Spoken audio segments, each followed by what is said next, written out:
Test. I hope someone can hear me right now. Okay. I'm here to stream. Jesus. And I'm late because I was troubleshooting a lot of stuff. So there's the notification. Because I'm attempting to stream both on this channel and EliteAri. Now, EliteAri isn't live yet, which is probably for the best. Because I'm going to make sure this is working first. One step at a time, okay? Now, the issue is, I tried this before on a private stream, and I thought, okay, let me test out these two streams, and it didn't work. And I was like, what? Why? Like, how come my computer just can't handle this? Or, like, the internet is, like, too bad? Or something like that? But no, apparently, I didn't even consider this, but I went to, you know, fast.com, which is, like, a way to measure how fast your internet is. Like, we can go to it right now if you want. It gives you a nice speed, you know? This is really good. This is a good number here. I went to it before, and it was showing me... like 20 or something, which is like nowhere near what I should be getting. So I thought, wow, that's kind of crazy. I wonder if it's like, is it OBS? Like, did I still have a stream running somehow in the background? Was it like Discord? Was like that using something? And I had like other windows open. Like, was Steam downloading a game or something? So I closed Steam and nothing fixed it. So I restarted my computer, and that didn't fix it either. And I thought, oh man, is my internet just bad right now? But I tested the speed on my phone, and it was like really fast. So then I went to the back of my computer, and apparently one of my two Wi-Fi antennas had disconnected. So I don't know. Maybe that fixed it. Maybe it didn't. I guess we'll see. But apparently the speed is really good now. So I guess I've lowered the quality of my stream for no reason, but we'll find out in a few seconds when I start streaming that. But let me read the chat. Your lateness is starting to be an issue on Honey. True, I agree. It's not good. I hope we react to the new video on the Kyle Entertainment channel. Is there a new video? I should save this for when I have the second stream up to. Well, 2 channels. That's cheating. True. Now, can anyone hear me? You have to acknowledge that you can hear me first. Let me go to my own channel here. This is public, right? I didn't make it. Yeah, okay. It's not private. Let me go to my own channel here. And I think we're in 1080p now instead of 1440p. These will all be ironed out. And who knows if I'll ever do this again, but we're trying it, okay? Oh, okay. So now, give me a second. To all my hardcore fans out there that are willing to tolerate my setting up process here. If we go to this channel, EliteAri, and we go live, and we schedule a broadcast,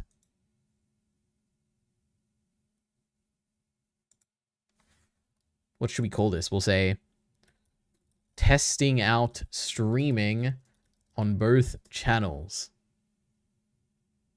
On both of my channels. That's good enough. Stream VODs archive. We can get rid of that. We don't need an archive. And what is this? Becoming a channel member? There's no channel members on this channel. Doesn't matter. Okay. Discord for sending links. List of movies I've seen. True. Okay. We can keep that. Oh, I have Chainsaw Man 190 as the thumbnail. Oh boy. Do I have a stream thumbnail? Surely I have like a stream thumbnail thing here. Here it is. It's not private, you just have no viewers. I have 2 viewers right now, okay, by the way. Okay. So that's there. It's not made for kids. The thumbnail is the thumbnail. The title is the title. Don't worry, guys. I'm going to turn off monetization because we just hate ads, don't we? Okay. It's public. Like right now. Scheduled for 1 minute ago. Okay. Can you hear me? Can everyone still hear me? Oh my god. When's the movie discussion coming out? That's a great question. Will it come out tonight? I don't know. Will it come out tomorrow? I'm not sure. It'll come out soon, I'm sure, though. Either way.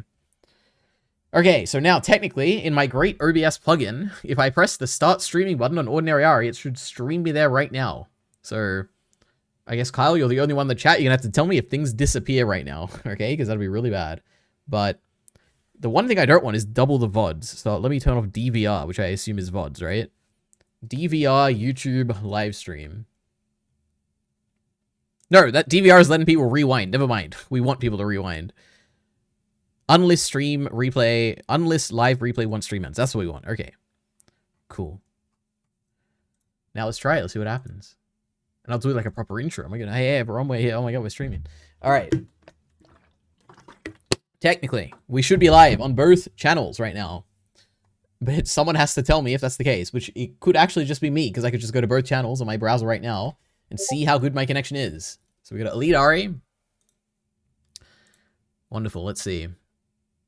Let's see how good my connection is. Oh, it's working wonderfully. That didn't just send another. Oh no, it's got 2 notifications in Discord. I'm going to turn that off. All right. Now we've got EliteAri. Oh my god, I'm also live here. Notifications in Discord. All right, now I'm hearing myself. This is it's Inception right here. Okay. And I think the stream quality is okay. I guess it literally was my antenna.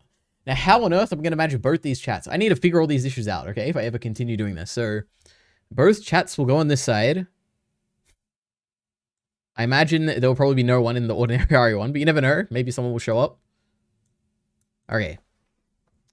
So now I can stream as per usual. And guys, if something happens, let me know, okay? If there's an issue, if it doesn't work. But let's just go out running. No, thank you. I'd rather stream. Bro, streaming yourself? True. Okay, so let us begin, which is by we go to Twitter usually. We'll see if I've tweeted anything of note recently. Okay. We did spin the wheel last time. I probably should have tweeted out what I was going to watch, but I didn't. But there we are. We had our Barkano discussion come out. There's a few things to say about this. Uh-oh. Oh, for a second there, I thought my internet broke because it wasn't playing. Well, everybody, we're back here. And this time... But true. You can already hear my compression in the levels there. But there was a discussion. I have rewatched a few movies this week. I finished Barkano, of course, and I rewatched The Man from Earth, and I rewatched Coherence. And both in preparation for a discussion that I had with Kyle the other day. And this video will go up one day. We have already recorded the video, so we'll see. And then I said streaming soon, so that's it. I haven't really done much. Now, in terms of content on my channel... Oh my god, I'm streaming here. That's crazy. The last stream on this channel was 1 year ago for chapter 190 of Chainsaw Man. Oh my goodness. But what have we got? 2 weeks ago, 13 days ago, 11 days ago, 10, 9, 7.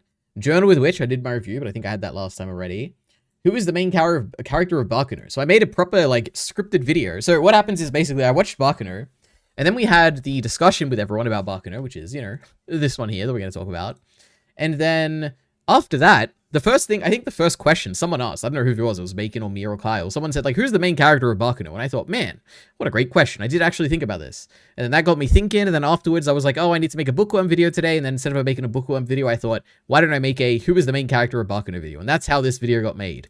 So it was fun. I don't know, it's got way more views than I was expecting. I was expecting to get, like, maybe, like, 50 views or something. Like, who cares about Barkano? But apparently some people do care about Barkano, so that was kind of crazy. But yeah, why streaming twice? Because I have 2 channels, and I thought, why don't I just stream to both of them? But we'll see if I'd ever do this again. Probably not, but you never know. How do you know which chat has everyone's comments? It's this one. It's the EliteAri one, the one where everyone is on right now. There is not a single EliteAri person right now. Make sure you have live chat for both. I do. Did you just say that you watched a movie that wasn't The Gentleman? I watched 2 movies that weren't The Gentleman. Believe it or not, since The Gentleman was spun on the wheel, I think I probably watched 50 to 100 movies that were not The Gentleman. But one day, I will be watching The Gentleman. It was spun on the selection wheel last, like, April or something. I don't even know. Barkano video gets big views. Look it up. Apparently, yeah, this one. Got a bunch of comments, too. Wait, did I? I think I did. Yeah. 8 comments. Oh, my God. So, we love that. What else is there? The Luffy has to... Oh, yeah, basically, my One Piece review, it's got a lot of views, I was surprised. My One Piece tier list also got a few views. My Witch Hat Atelier latest video, 2,300, happy with that. And then Fate Strange Fake. I actually forgot to put that on Twitter. So that's something I have watched this week. Everyone, and welcome to an interesting... So I don't know what I could possibly say on the stream, because I've probably already said everything, but Fate Strange Fake is an anime that I have watched. There's a lot of comments here. People are very happy that I watched it, I think. I liked it. I gave it, if we skip around, where is it? A 4 out of 5. It's a really good anime. And that's all I've got to say about it. So, yeah. You might just make another new wheel. I did for anime, but it wasn't a wheel. It was something different. Backrooms. I'm excited for this. I hope it comes to digital soon. Oh, what? ReZero Season 3? Did I just get another notification? Okay. Whew, I thought it gave another notification, all my people who are on my Discord. Anyway, this discussion happened. Barkano, I enjoyed. This is a good anime. Is there anything I want to say about it? Probably not. This word here, Kara no Kyokai, that means Garden of Sinners. Haters, not getting confused at other non-chronological stories. That is true. Bakuno has all the makings of something that should absolutely baffle me. But for some reason, I was not baffled whatsoever. And I was completely, for the most part, understanding most things. But there are still stuff that I don't understand, but far better than Garden of Sinners in that regard, at least. But it's a fun discussion. That's all I have to say. New Wheel, movies that aren't British. I love British movies. Actually, I don't know if I've seen a British movie. I love British TV shows. The difference between good and great color design? My goodness. Oh my god, it's Edge Runners. Let's see. Why not?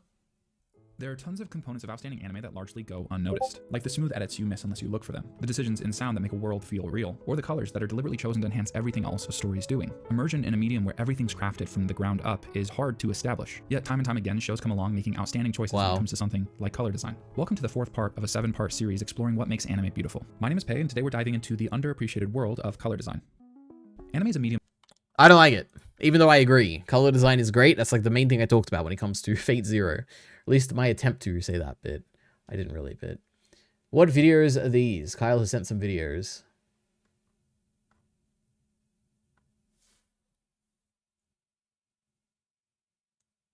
The outstanding characterization of Bakuno. By... Oh, Alexander! Oh my god.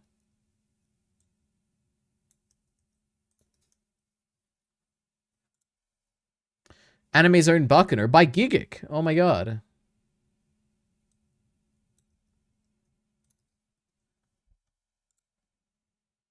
Trash taste talk about anime. Bakuno. Oh my god. Look at this. We got 3 things. I don't know if there's a single interesting thing that could possibly be said about Bakuno, but I guess we'll find out by watching like 1 minute of each of these. The outstanding characterization of Bakuno. What could possibly be so interesting about the characterization? I don't know. What on earth? Oh, it's a... Okay. Is this like 10... Oh, it is 10 years old. I was going to say. People used to do this back in the day. I don't know why. After quite a few recommendations from a lot of you guys, I recently took the time to watch... First got the music on like 1%. Why? I recently took the time to watch Studio Brain Base's Baccano. Or maybe Baccano? I'm not really sure on the pronunciation, but what I am sure of is that I had an absolute blast with it. For me, nearly every moment of this show just exuded fun and entertainment in its purest form. It wasn't a literary work of art, a complex symbolic piece, or a thought-provoking societal drama, but what Baccano was a stroke of genius when it came to maximizing enjoyment through its characterization and characters. I adored its vast cast of diverse people, and due to this, Baccano was able to execute an off-the-wall and an eccentric plot that may have felt unnecessarily muddled if learning about and watching these characters wasn't such a blast. Here's what we want. I'm going to scroll down, and it's going to say 10,000 views, and no more than that, okay? Okay, 100,000. That's not bad. Okay, that's respectable. However, relating to this, I was kind of puzzled at something when reflecting on the show. After I had finished, I experienced an interesting thing. By the end, I was so attached to all of the characters, as much as I have been attached to characters in a while. My love for this cast was comparable to my love for the cast of something like Psycho-Pass, Ghost in the Shell, or Ping Pong.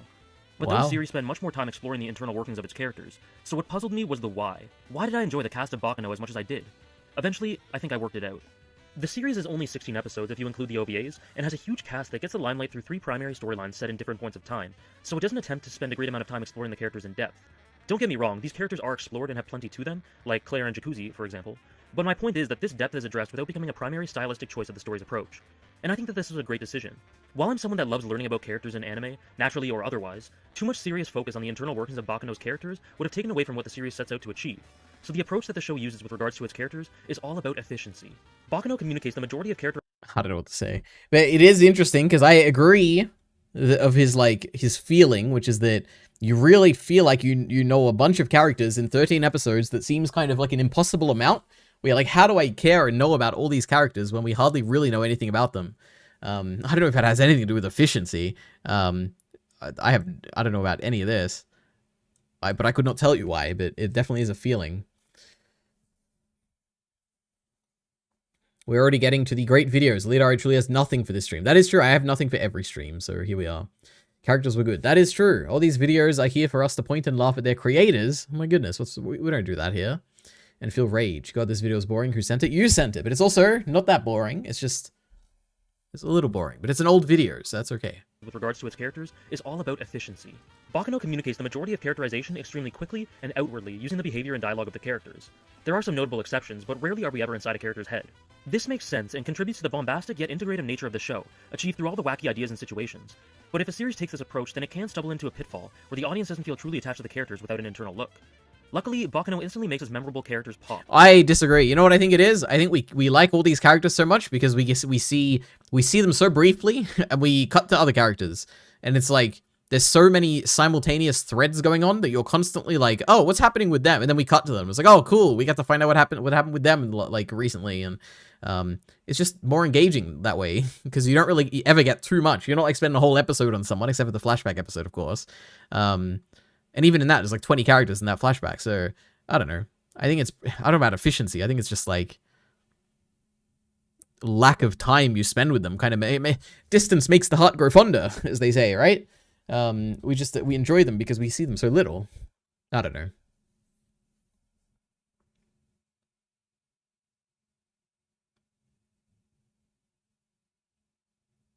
What?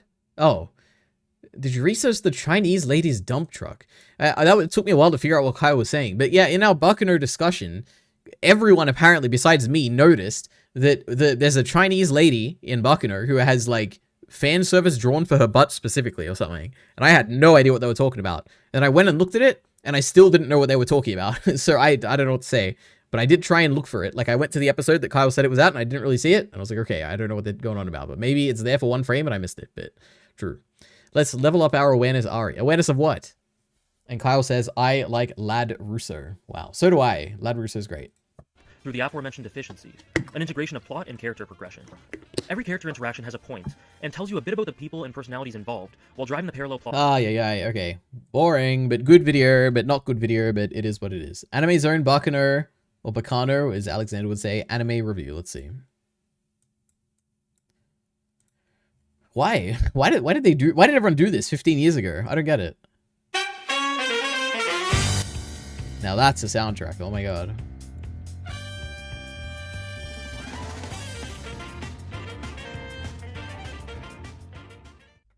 What music did I use in my video?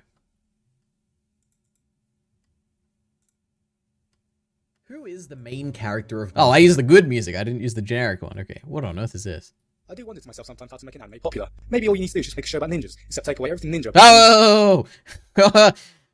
I'm so scared. Why is everything Naruto these days? Turn them into loud, hyper-obnoxious peacock. Or perhaps you could redo the plot to Dragon Ball Z with swords, except tone down the constipation and give all your female characters enough collective move mass so they can sink the fucking Titanic. Or God forbid, just do this to your show. Haruhi. The only thing for sure is that an anime certainly doesn't have to be good to be popular, and an anime that's good can be very easily missed. No anime fits this case better than Baccano, an anime which somehow missed the spotlight of 2007, since every time I tell someone to watch it, I get this strange bewildering look. What on earth is happening to his microphone? I don't get this. Have I got some AI thing turned on? No. I don't know. Like I'm some sort of elitist prick, because I'm apparently one of about 10 people who've seen or heard of the show. Baccano set in 1930s America, and circles around a three-way train robbery on a train called the Flying Pussyfoot, in which all three groups are presumably having a competition to see who can grow the biggest penis out their heads, and from there on shit hits the fan, and we get a contender for the animated version of the Chaos Theory. Everyone down on the floor right now! Hands in the air, all of you! Everybody freeze! And whatever you do, don't move! But which one should we do? But wait, I was wrong. The show is actually about war between two mafia families while a secret group of immortal alchemists are attempting to remake the law. Alright, one thing I have learned from this video... Also, why am I peeking so much? But one thing I've learned is the geek has not changed. He makes the exact same style of videos to this day, and we love that. We appreciate that. It's been, what, 16 years, and his videos have only gotten better in quality. But they are the same type of video, and we love that for him. That's great. Alright. I like Lad Russo, true. Ari's asexuality confirmed. No, I just didn't see it. You gotta, find me the clip on YouTube, okay? Of the Baccano ass shot or whatever. I haven't seen it. Ari give the cliff notes on the big Destiny debate on Twitter. I haven't not seen this debate. I have stopped watching Destiny stuff because he puts the VODs on Kick now, and I can't watch on Kick because whenever I resize the window, it like starts the VOD, and I have no motivation. I'm not that interested, so I'm completely not up to date. But that's that. To shield themselves from copyright, obviously. True. But I doubt that. Time was dilated in the past. Time is always dilated, right? Depending on your speed or something. And look professional. What? I have no idea. Nowadays, excuse me, we've sped up the tick speed of the... I have no idea what Creedon's going on about. How to hear that classic popular anime. You got to get to that part where he says jacuzzi sucks because he cries. That would be something he would say, but we're done. No more of that. This one... You gave Bakano a 10 as well. I like that. I like that. Yep. I A 10? Oh my god. I think we all get back on a 10. I get it. If I didn't give it a 10 on my list, I don't know what. That's why I'm curious to see what your 3x3s are. I was still bitter for like 2 years that you said like the watching Bakano subbed is better than dubbed. I was like, what? What are you chatting out of your ass? I mean, I still stand by the You're point. chatting out of your ass, man. Look, I'll say that it's better, but you I'm want not fucking- saying that the dub is bad. The dub is good. The dub's Or why did the quality go bad? Is my stream still live? Am I even live on Ordinary It's Ari? better. It's just better. Nah. Would you like? Nah. What? No. Nah. It's just like it's good, but it's not better. It's like one of the few dubs that are, one of the few shows that are better experienced in dubs, Yes. just because of the setting and like. the reason why. All right. There's gonna be no interesting videos today, are there? It's just okay. I just have no patience. Hello, Ari. How are you? I am well. Hello, Alpha Rax. How are you? Congratulations, you're the #1 chatter in the Ordinary Ari channel. You have a #1 badge next to you. I'm so happy for you. All right. I don't know. I don't know. Maybe it's because I understand the language. It hit different. I'm just saying maybe it's because. All right, we're done. I've just lost all my patience today. What are we doing? What do we spend the rest of the day doing? Do you talk about Blind Wave starting ReZero? My goodness, how exciting. I'm glad Rick's there. You know, Ricky just loves his ReZero, and as do I. What's going on the Blind Wave subreddit? Let's have a look. Earning winks. Oh my god. You know, okay, last time I streamed, I was talking about how much I don't like the Blind Wave pop-ups that they give you when you're earning winks and you log in every day and you get some reward or something. But the other day, I was trying to watch the Kaguya-sama video from Blind Wave, and it's like an early access thing, so you have to be a patron. And I am a patron, but for some reason it wasn't working. And I was like, oh my god, I'm paying money and I'm not getting what I wanted. But then, at the bottom, when it's, firstly, for the stream I wanted to watch, like the video I wanted to watch, sorry, it said like, you cannot access, you have to like pay to access or whatever. And then under it said, you can unlock this video with winks. And I thought, what? You can like, you can actually unlock like patron rewards by just using the random website like rewards? That was kind of cool. So I used it. Turns out I have like 4,000 winks or something. It only cost me like 100 to unlock this video. And I thought, wow, maybe I like these winks after all. So yeah. Anyway. The copyright thing makes them look professional. It makes them look amateurish, okay? And we don't like that. Nothing ever happens. True. Watch the gentleman live? No. What am I, a Twitch streamer? My goodness. ReZero Season 4 will save the world. I doubt it. But I will watch that when all of the episodes are out, okay? Does Blind Wave like ReZero? Blind Wave, Rick loves ReZero. I think the rest of them thought it was fine. And probably confusing, but yeah. Also, they're watching the dub. I watch the sub, but it is what it is. Is the main site slow for anyone else? Wow, what a question. What? Which currently trending live action show do you wish Blind Wave would react to? Mine is From. I guess From is a TV show? Never heard of it. Alright, lovely. Yeah. What do we do now, guys? We're done. I'm retired. I got nothing else to do. Spring 2026 anime roundup, halfway through. Do we watch this? Oh, it's Alex. Alex, of course, naturally. Did Kyle actually put out a new video?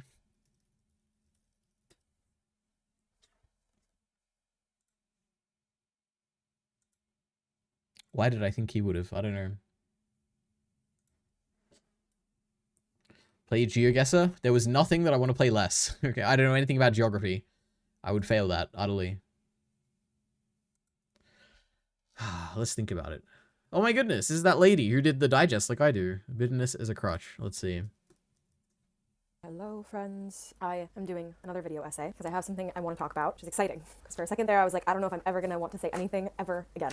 Happy holidays. I'm really cold in my apartment. I'm drinking out of this cute lighthouse mug. Today's topic, currently titled this video, Bitterness as a Crutch, which I'm not sure is grammatically correct. Some English major, come talk to me. I want to talk about bitterness and envy and also resilience. I think this is in some ways a part 2 to the video I made about... Alright, this has nothing to do with media. But true, good. Hello everybody, welcome back. I'm Mickey and I'm an actor and a filmmaker. On my YouTube I do video essays, Succession, I think in sometimes its tone and point of view on the world. The same time. Succession? Oh my god. Thank god.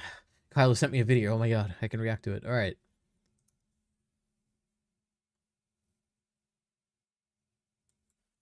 $30 minutes. Oh, this is the one from last time. Okay, you know what? We can watch the first few minutes because I literally have nothing else to do. Play. Computer, play the video.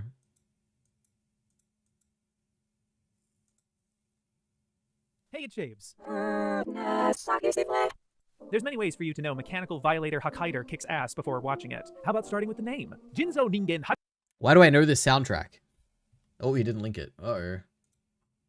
Hokkaido. Definitely took some artful liberties translating that, but it's still adjective, noun, proper noun. You ever notice there's a lot of media from Japan that have that name scheme? Oh my god. Even Kamen Rider Blank is an example. The Japanese language itself sounds amazing. It can sound beautiful, strong, and iconic all at once. So why not have a beautiful and strong and iconic sounding title? That's actually very important to these companies deciding what something is called. Not just what it means, but how it sounds. There's a rhythm and shape to the title, much like Ryakugo. That's what Japan calls it when they abbreviate words to something easier to say. Makudonarudo becomes just Maku. Purichikua becomes Purikua. Simple words too. Animation becomes anime. This is also why the longer light novel titles aren't so intimidating. They just come up with their own Ryakugo anyway. I gotta say though, hard to top Mechanical Violator Hokkaido in this department. Not only is it fun to say, I'd argue it actually does an alright job of describing the movie accurately. Hokkaido is originally one of the main bad guys for this franchise, called Jinzo Ningen Kikaida. It's about an android that fights for justice against evil androids like Hokkaido. That's as far as you need to know about it for this movie. Why? Because it takes place in a post-apocalyptic future, and this turns out to be a totally different Hokkaido for this movie, so it has very little to do with the original. However, I didn't just tell you that context for no reason. Hokkaido becomes the good guy, wanders into Jesus Town, sides with a gang of rebels, and fights against their dystopian government run by angel dudes. It helps to know the context of this character so you get the full impact of this moment.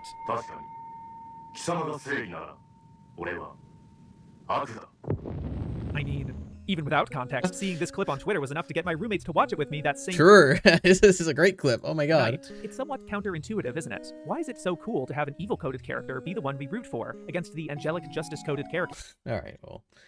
We watched 2 minutes of it, and he's already sold me on this movie or whatever this is. I should watch this. My goodness. Bro fell for it. Fell for what? This video? Yo, says Heath. Hello. Can we at least watch a Tyrone video? What is Tyrone making these days? What's he complaining about today?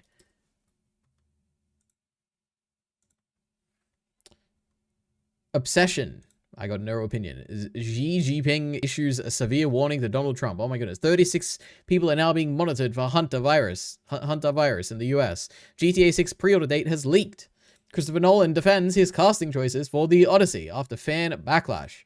Spider-Man Brand New Day practical effects trailer. Oh, that's so cringe. Is this the thing they did? Wait, or is that what Tyrone's branding is?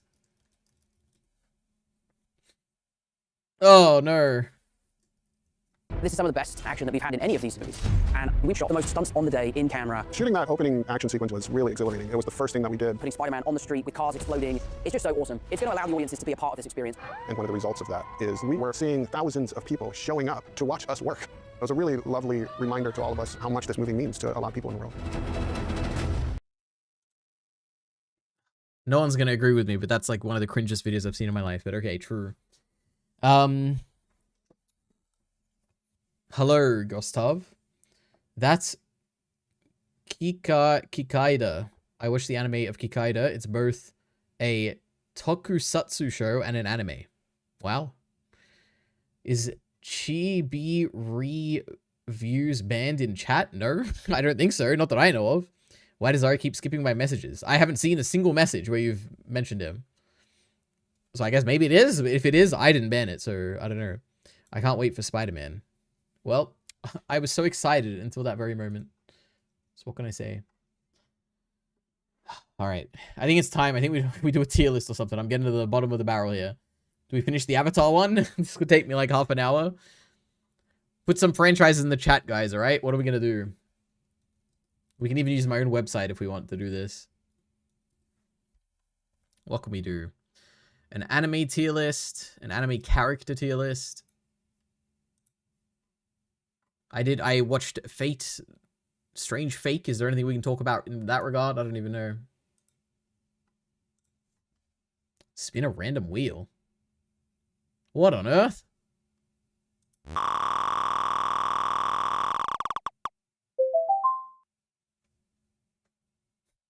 Okay. That's June's, like, animal thing that sniffs people or something. What on earth is this?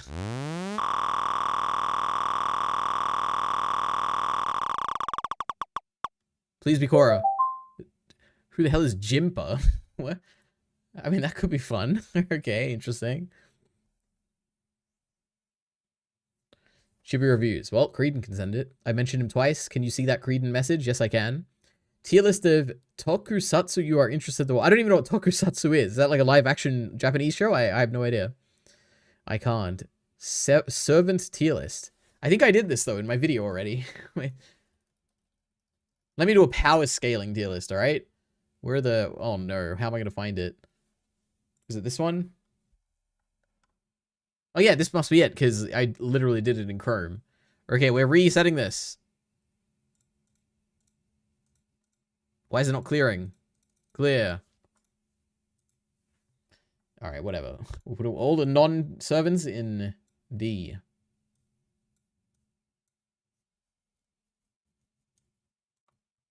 Now, part of the challenge here is me figuring out what is a servant and what isn't. But I think I'm doing an okay job.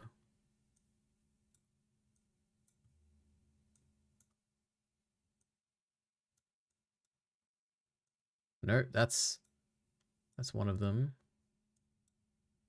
Where's the robot thing? Oh, it's here. Okay. I think that's it. 1, 2, 3, 4, 5, 6, 7, 8, 9, 10, 11, 12, 13. I think the numbers add up. There was like 6 and 8 or something, right? 1, 2, 3, 4, 5, 6. 1, 2, 3, 4, 5, 6, 7. Maybe there was 7. 6 and 7. 6, 7. Ah.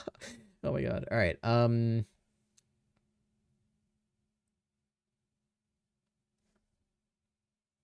Rate Fate shows you've watched. Number 1 is definitely Fate Strange Fake. And that's the only one I've seen. So there we go. Your Chibi reviews comments got censored because all the slurs you add, not the name. Probably true.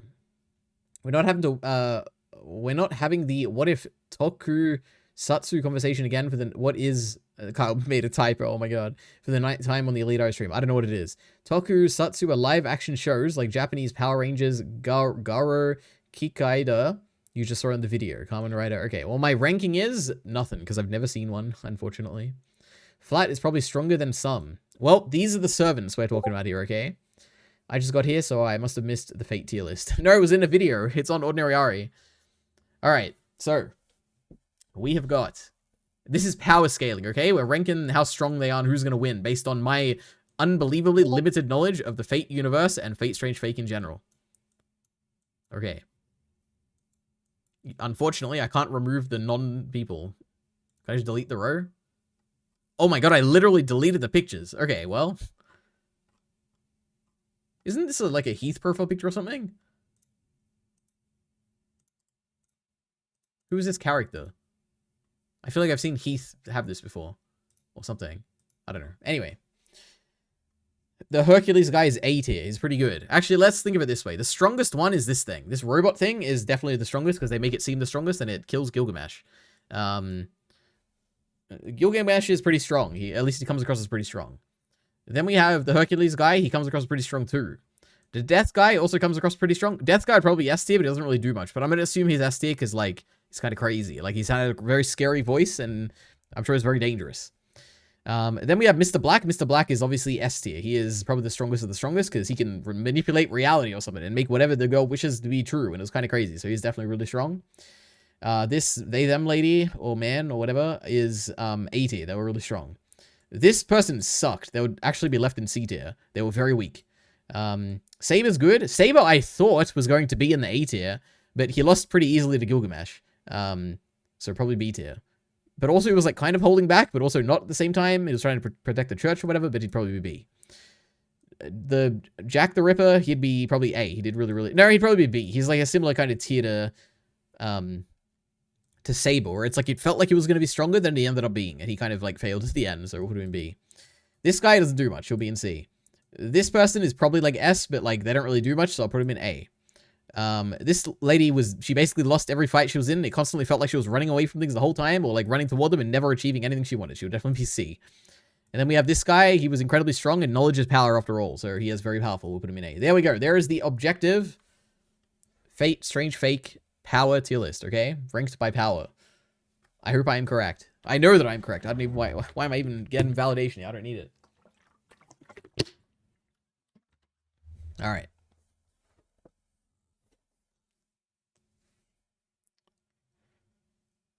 Strange Fake was my favorite so far. Same here. Oh my goodness. Unlimited Blade Works is a close favorite. All right, well, I'll consider it. I wrote tokusatsu shows you'd be interested in watching, like based on promotional cover or opening or random clips. I don't know any. I know, to be honest, I'm not very interested in any, to be honest. Like, that one I just saw looked good, I guess. The non-type with short hair is from Tsukihime, show that made by the same author as Fate. It focuses more on vampires or apostles. Tsukihime. Oh, interesting. I've never seen this. At least I don't think I have. But okay. Very cool. So that's that tier list. My goodness. You know what? They need a random button. Take it to a random tier list. Maybe I should put that in my website or something. That'd be cool. All right.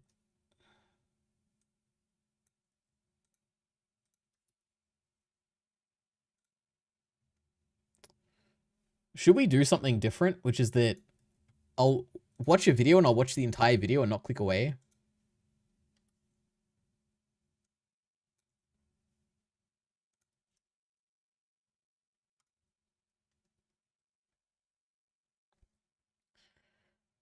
Tsukihime is a visual novel.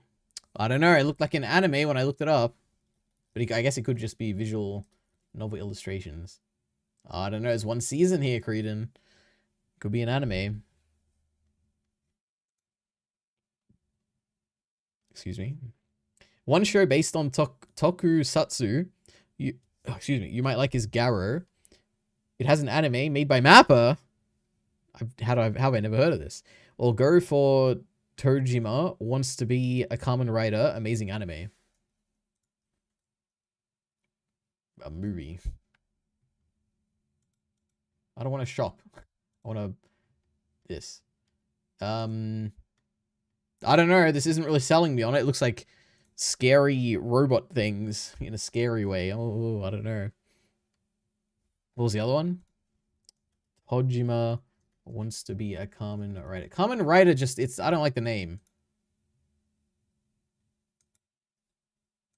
Live action. But the live action looks cooler, so maybe live action. They made a very bad anime for it. It got 3 views. Wow. We should do that. Ari, you should be forced to confront the reality of your contemporaries. True. Chikihime also has an anime that came out a while ago. Okay. Okay, let's see. What am I the most interested in? You don't understand Dragon Ball Z fights. Dragon Ball GT, what the hell happened? Berserk 2016, what the hell happened? Okay, let's start with this one. Bread and butter, peanut butter and jelly. Yum. Dragon Ball Z. Yum. Fight scenes.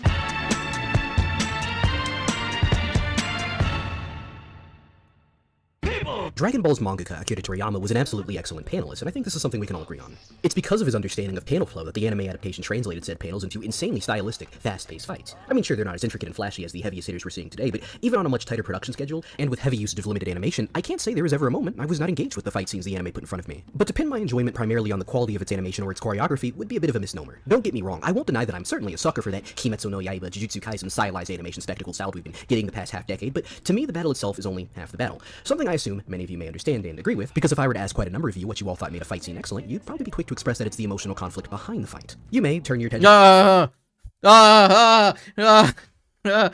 There's Naruto everywhere. I can't watch Naruto videos, guys. I'm in the middle of watching Naruto. Why? We need to get through Naruto and One Piece and finish these things quickly so I don't have to be worried about spoilers for these damn things. One Piece I'm less worried for. I already know like some spoilers for One Piece. But I don't know anything about Naruto, which makes it fun sometimes. I don't know. Kamen Rider is huge in Japan and China. Interesting. So is Jujutsu Kaisen. Maybe. I don't know. Tsukihime. Kamen Rider is just like any show. It has good and bad iterations. Each iteration takes place in its own universe, sort of like Gundam. Okay, interesting. Good to know. No Naruto spoilers for Elite. I'll be very upset. You're the one who linked the video, didn't you? Oh my goodness. But also not pre-watching. All right. Next. I have never... For context, I am a big fan of GT. I love GT. It's better than Super, obviously. Let's continue. hated an anime more than I hated Dragon Ball GT. I can remember sitting down and watching this. I cannot possibly imagine why would you hate this. Like, when I was a kid, GT used to scare me because it sounded like the music was different. I wouldn't say I hated it. I would say I was scared of it. But why did he hate it so much? Let's see. Show in my parents' living room, staring unblinkingly at the screen and just seething over this show. The long-awaited sequel to Dragon Ball Z instead felt... Jesus, how old is he? Super Eye Patch Wolf age. He's 40. Okay, he is way older than I thought he was. Because I was thinking, like, damn, you had to wait, like, after Dragon Ball Z ended to, like, watch Dragon Ball GT? That's actually crazy. I cannot even imagine, like, what that would be. Okay, maybe in that scenario, I could imagine you being very disappointed, maybe. Because it's like, you've watched all of Dragon Ball Z, and then you're like, I don't know how long the gap is. That's a good question, actually. And then, like, you get Dragon Ball GT, and it's, like, different, it doesn't feel the same and all that.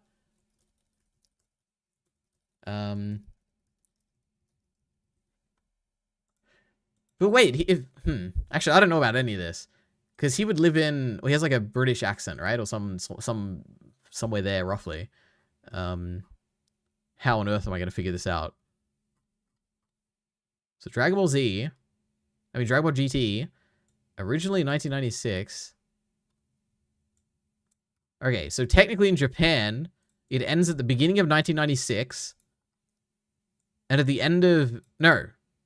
Oh, then like a week later, they just continue with Dragon Ball GT? What? That's kind of crazy. I had no idea about that. Oh my god. Okay, I don't know what he's talking about then. Why was there like a big wait or whatever? Or am I just not understanding? When did Dragon Ball GT... No, Dragon Ball Z end? And then when did Dragon Ball GT start? Was there a big gap? We'll let ChatGPT think on that while we read the chat. All right. Naruto is an anime about sandals, I believe. I'll be the judge of that when I finish the show, okay? I hated Dragon Ball GT kinda, says Kyle. Dragon Ball GT started really weak, but it does pick up in the baby arc, and the Super Android 17 arc onwards was amazing. True. Actually, no, I like the first arc. I think right from the first arc, it's really good. I like it a lot. I sent a much better video you should confront, by the way. We'll get there. He's Irish. Is that not British? Am I crazy? Is that not in the same place? Or maybe not. Don't be silly. He could have waited for Dragon Ball Z to end on the dubs. English dub version ended in the 2000s. I meant that he could have made... He could have... Wait. I meant that he could have meant that he waited for the dubs of Dragon Ball Z to end and waited for the Dragon Ball GT... Okay, we'll see when the dubs started and ended too. There was a 1 week gap between Dragon Ball Z and Dragon Ball GT is crazy. We could never do something like this today. Okay, wait. New conversation. Clear chat. When did Dragon Ball Z dub in Ireland start and end? And then when did the Dragon Ball GT dub in Ireland start and end? We're getting some true answers thanks to the great AI here. Getting to the bottom of this. Started 2000, ended around 2003, so March 2003. Dragon Ball GT started November 2003, and then, okay, I got no answer here, okay? Either way, it's very soon, and there was not a big wait, so I have absolutely no idea what he's talking about, unless he just said it, because he thought it sounded cool. Let's see, all right. I have never hated an anime more than I hated Dragon Ball GT. I can remember sitting down and watching the show in my parents' living room, staring unblinkingly at the screen and just seething. You know, one possibility is that he watched the sub in Japanese somehow originally, like, and then when it ended, he had to wait for the dub of Dragon Ball GT or something? I don't know. Over this show. The long-awaited sequel to Dragon Ball Z instead felt like an insult to everything that made the... Or is it talking about Dragon Ball Super? Is that like the sequel? 2018, it would have been out already. Original series great. And I'm not alone in that. GT is one of the most reviled anime in existence, with fans of the series bitterly arguing if it's even a canonical part of... Alright, let's see. Reddit. Is Dragon Ball GT worth watching? So we should see a bunch of hate here, right? Let's see. 2 years ago. Very representative. Let's see. maybe if you skip what you find boring, it's a mixed bag. I don't know, it doesn't sound like it's hated. It's honestly not that bad. Okay, it's not really hated. Once, I think every Dragon Ball fan should try and make their way through GT at least one time. There's no other way to build an honest opinion. Okay, it's not really hated. I think GT has more issues than Dragon Ball series, but it's not. But it's got some interesting ideas. Okay, this isn't hate either. I like GT. You can't just can't stand Pan. I mean, that's a little bit of hating, I guess. It's got a couple of cool things going on, but it's very hard to watch. Poor animation, slow pacing. We've got some hate here. I love GT as a kid. It's unique. Okay, so I don't think this is like overwhelmingly the most hated anime of all time. If we go by Reddit, at least, okay? Maybe in other contexts it is, but... And maybe 7 years ago it was, but I don't know. Maybe, alternatively, Super Eye Patch Wolf is just saying things that he believes to be true that are not based in anything except his vibes is also possible, but true. Anyway. I'm just being too mean, okay? I don't know. So bro was 24 watching Dragon Ball Z waiting for GT. Apparently. I have no idea. He never hated any anime more than GT. He obviously never watched Isekai with my smartphone or Summer Pockets. True. Amen. We all hated GT back in the day. That's not true. It's a collective delusion, it sounds like. This is why Eye Patch Wolf is subhuman. I don't know about that. He is a misinformation machine. Maybe. You know what I remember? I think I remember watching the... What was it? The... Perfect Blue video he made, and I was just baffled by some opinion that he had, where I was like, where on earth did he get this opinion? So maybe it is like all vibes based? I don't know. He's telling everyone hates GT. Ari, stop coping, hated. GT sucks, watch GTO instead. I don't even know what that is. I don't hate GT. It's just boring because the power mechanics are not consistent. I don't even know if that's true in Dragon Ball. We love GT now, though. True. Okay, let's continue. Dragon Ball. We haven't even made it a minute into the video. Oh my god. So today, a decade and a half later, I want to return to GT and ask, what was it about that show that made me feel so... Man, it's crazy to think about. 2018 is 15 years. Like, that's the... Dragon Ball GT feels like it's a thing that was 50 years ago, but it's only 15 years before this video. Man. Angry, and were those feelings justified? I'm going to try and not come across like the unhinged Dragon Ball Z fanboy this intro has undoubtedly made me sound like, but the chances of me failing in that are, well... Hi. You know the one disappointing thing about Dragon Ball GT? That Pan didn't go Super Saiyan. Because that would have been super cool. But it's okay, we got Caulifla one time. She turned Super Saiyan in Dragon Ball Super and it was kind of cool, so... If I was to break down the core appeal of Dragon Ball Z into the fewest words possible, it would be growth through struggle. Dragon Ball Z is at its heart a story about trying your hardest in the face of the impossible and using that hardship to surpass what you are and becoming what you need to be. I'm going to try and not get too sentimental here, but that was a message that meant a lot to me as a teenager. A teenager who had no real idea how to read people and felt disconnected from everyone and everything. But those problems faded when watching Dragon Ball and seeing the characters of Z continuously fight against odds that felt not just overwhelming but insurmountable. And it contextualized the idea for me that struggle did not mean defeat, that hardship could push you to greater things in a way that honestly helped me through some of the most difficult times of my entire life, and oh god, I have failed entirely at the opening statement of this paragraph. And I'm not alone in that. There's a reason Dragon Ball Z meant so much to so many, and even to this day, when there's hundreds of different shonen anime all working... It's everything. It's every time. We're getting, you know, we gotta have the Naruto, we gotta have the One Piece, we gotta have everything. Just to spoil Ari. While I can think of a handful that I consider better stories, I can't think of any that more successfully capture those core themes of hardship and progression. I bring all this up because I think it's important to understand the emotional connection fans had with Dragon Ball, and how that created expectation for GT. GT was set 10 years after the final episode of Dragon Ball Z, and starts immediately with a wayward Dragon Ball wish transforming Goku back into the body of a small child. And this presents a major problem for GT in regards to the fans who had already fallen in love with Z. From the first time Goku had fired a Kamehameha to the final Majin Buu obliterating Spirit Bomb, progression had always been a huge part of Goku's character. And if you had been watching Dragon Ball Z from an early age, chances are you had kind of grown up with Goku. Battle through battle, you had... Oh lord. Okay, maybe I'm misremembering, okay? So there's probably people, maybe in the chat right now, there are people who know more than me. My understanding is that the majority of the Western audience who is going to watch Dragon Ball Z will have started with Dragon Ball Z, because the dub for Dragon Ball Z came out before the dub for Dragon Ball, right? So is there really a fan who was like, who grew up with Goku by starting with like the beginning of Dragon Ball and then getting to the end of Dragon Ball Z or something, and seeing him like grow up from a kid to become an adult? Because I feel like that's a fake like kind of story of like, maybe, I mean, obviously there's going to be fans of like people who were adults back in the day already when Dragon Ball Z was airing, who were like 25 or whatever. And maybe they already got like some fan subbed version of Dragon Ball from Japan, and then they got the fan sub version of GT, and maybe that way they like grew up on Dragon Ball or something. But I don't think there's any kid who's like watching a fan sub Japanese version of Dragon Ball when that's coming out first, and then watching Dragon Ball Z and then watching Goku progress there. This just feels like a silly thing that there's no way that's true, unless I'm just completely wrong on the timelines, which I guess is possible. But my understanding is the Dragon Ball dub came out after Dragon Ball Z, so I don't know about this. But does anyone else know in the chat? I could look it up. I don't know. But all right, unless you're saying like we feel the progression of Goku with like getting older as he gets more like Super Saiyan transformation or something, which I don't know, it feels a bit silly, but maybe. We should watch the Perfect Blue video. We already did. I remember a long time ago, and I thought it was very bad, but also maybe I just didn't understand it because I wasn't in the know like everyone else. We like parts of Dragon Ball GT, says Gustav. I like Super Saiyan 4, but I remember hating at the beginning and liking it, the Super 17 saga. We all know that Vegeta Pillow is rock solid by now. What? The Vegeta Pillow? I have no idea what you're talking about. Pan, what about Pot? Ah, that's a good one. Limfowl, says Greedon. I liked Dragon Ball Z because there was math. I don't remember that. I can't wait until EliteAri makes a strange fake video and adds a Naruto clip in it. True. I should start doing that. That'd be funny. I'll say, man, when I watched Naruto, and I'll like talk about it as though I like watched it nostalgically like 20 years ago, but I actually watched it like a week ago. It'd be funny. This could have been the first time someone moved a manga panel in a YouTube video. Did he? I didn't even notice. Time Goku had fired. Oh my goodness, that's crazy.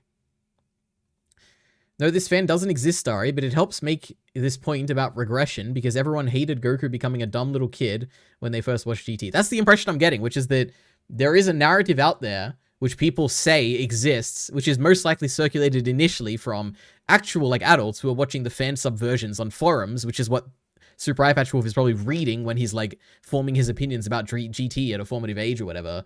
And because of that, he conveys that opinion as someone who didn't actually go through it, but is reading the opinions of others who did go through it. That's what I'm getting from this, but I could be completely wrong. But that's just the vibe I'm getting, you know? I do that too sometimes. So, you know, we're all the same here on this earth. I started with Dragon Ball before Dragon Ball Z. In Latin American, they translate original Dragon Ball first. That's really interesting. I guess maybe he watched the Latin American dub. I know that's like a super popular dub, so there's probably a lot of people who are out there like that, I guess, yeah. Maybe he was speaking to the Latin American dub audience. But that's interesting, Gustav, thank you. Power levels of math. No, they are, well, I guess they are technically. They're comparisons, true. I was mad when Goku became a kid, hopping mad. I think I was mad too. But then he went on a cool adventure with Pan, and I thought that was cool, but the music really scared me as a kid. And I was like, this is just different. It's different. I don't like that it's different, and it scares me. So I don't know. Maybe I hated it too, but I like it now. Dragon Ball Z from an early age, chances are you had kind of grown up with Goku. Battle through battle, you had watched his journey of struggle and growth, and by the end of it, it felt like you had taken that journey with him. No, and that was an experience that meant a lot to people. And so, immediately transforming Goku back into the body of a small child felt like a betrayal of that experience. For the first time in the character's history, his progression was halted, and in its place was what felt like a transparent attempt to appeal to a much younger audience. And that— What? Oh, I can't with this video. There is no way that a kid who grew up with Dragon Ball Z and watched Dragon Ball GT, and the first thing they think is, man, this damn studio, they're trying to capture that nostalgia of Dragon Ball Z by appealing to the earlier roots of Dragon Ball. This person does not exist, okay? All right, I think we're done with this. I'm very impressed by the amount of crazy, like, storytelling of realities that may or may not exist in the first 4 minutes of this video. Okay, lovely. It's Vegeta's mustache, wasn't it? True. That's the best thing about GT. Joke's on you. I experienced the whole Dragon Ball saga through the story mode of Budokai Tenkaichi 3. True. All right. Lovely. All these old Super Eye Patch Wolf videos are him trying to make the general consensus opinions of his down seem smart though half objective stuff. Thank you, Kyle. This is very old Super Eye Patch Wolf video. It's great. No, it's not. Okay. Actually, how old would he have been at the time? We'll forgive him if he's like... I have never hated an anime. If he's 19, okay? That'll be the number we'll forgive him at. So 2018, I feel like he would have been in his 30s, right? Wait, no, maybe not. No, he'd be in his late 20s, right? Super Eye Patch Wolf age. So he's 40 according to... Wait, this website's never wrong, right? 36? Uh-oh, I think the AI lied to me. What about this website? 40? What do I trust? It's his birthday. 131 weeks ago. How old did he turn? I don't know. I don't know the law. They're contradicting numbers. I'm playing Pokemon. Leave me alone. True. He was only like 30 at the time. Okay. The problem I had with GT was that it felt like a downgrade compared to Dragon Ball Z. Chainsmare Part 1 versus Part 2 is a nice parallel. Wait, where it got better? What do you mean? He looks old, so he's 40. He doesn't look old. My goodness. All right. Berserk 20. Oh my god. All right. What's the other video you linked? Actually, maybe I'll watch this one. All right. Oh my god, this is the Eminence in Shadow song. Friends, Berserk 2016 has come, and it's not good. It's not good at all. Is this from 2016? Oh my god, it is. What should have been the glorious return of Guts the Black Swordsman has instead only brought pain, disappointment, and some of the worst looking CGI skeletons of all time. But in this time of darkness, let us not avert our gaze. Wait, when did those movies come out? There's no way it looks as bad as that first movie, right? Why did I just type Wikipedia? Berserk movies. Because, man, that first movie looked real bad. Okay, that was 2012. Fair enough. Okay. So it's like, it's earlier by like 4 years. We can like excuse it because it's like older. Okay. For only with pain comes true understanding. And it's with this in mind that I ask you to join me and let us take on the question that is Berserk 2016. What the hell happened? The most common criticism I've seen of Berserk 2K16 is that it's CG and by definition, bad. And I really have to ask the question, is that really what's going wrong here? 3D has been a rather divisive topic in anime for the last couple of years, with a lot of people in the industry and the fandom staunchly against any show that's rendered entirely in 3D. And even I myself have to say I much prefer 2D to 3D for reasons I may get into in another video. But the mere idea that a show being unwatchable purely by virtue that it's 3D seems incredibly reductive to me. Take the first 3 JoJo's OPs for example. These are well proof enough that you can have a dynamic and exciting art style in 3D, not to mention the majesty that is Guilty Gear Xrd, which, if you're unfamiliar, yes, everything you are seeing here is in 3D. Even then, I often see the Berserk movie trilogy described as bad 3D, and like, yeah, the first one looks janky as hell, but the second and third are a huge... The second and third look great. The third one looks fantastic. The first one does not look good, but okay. But the second and third are a huge improvement to that, and there's even some genuinely breathtaking scenes. I mean, they don't look like the also fantastic 1997 anime, but then that in turn doesn't look a whole lot like the manga. So unless you're just a diehard about making the points that you really, really hate 3D and always will, I think it's fair to say that the idea of a show being bad purely by virtue that it's 3D is a rather insubstantial one. Which leaves us with the very important question, what exactly is going wrong with this newest iteration of Berserk? Well, the first problem is that Kentaro Mura is a fucking genius. Oh god. Rest in peace, my goodness, my goat. This guy is easily within my top 5 mangaka of all time. His panels are so beautifully detailed that every drawing just feels so solid that you nearly feel like you could reach out and touch it. He's capable of drawing scenes of intense cosmic horror, as well as ones of breathtaking intimacy and emotion, and therein lies the problem. Recreating an artist so focused on detail and... Berserk is unadaptable, just like Witch Hat Atelier and Freeran and everything else. I don't know. Alright. You don't have to watch the show if you watch the video all the way through. I won't put it on the wheel. I want to watch Berserk 2016. I think the only reason I really haven't just watched it randomly one day is that it just wasn't available to stream anyway, easily. But I want to watch the show. The piano song was created by Beethoven. It's called Moonlight Sonata. I know, Gustav. I'm just messing with you, but Sid does play it in Eminence in Shadow, and it's like the funniest thing ever, so we love that. We love these great old talking points. It's nostalgic. He fucking died? Yeah, he did. I'm so sorry to hear it. We'll tell you, I guess. Remember that time Heath found out on stream that the guy from the Acolyte, not the Acolyte, from Ahsoka died, and he had no idea? That was very funny. I always think about that moment. It's like one of the top stream moments where he found out that he died. All right. True, Berserk sucks, man.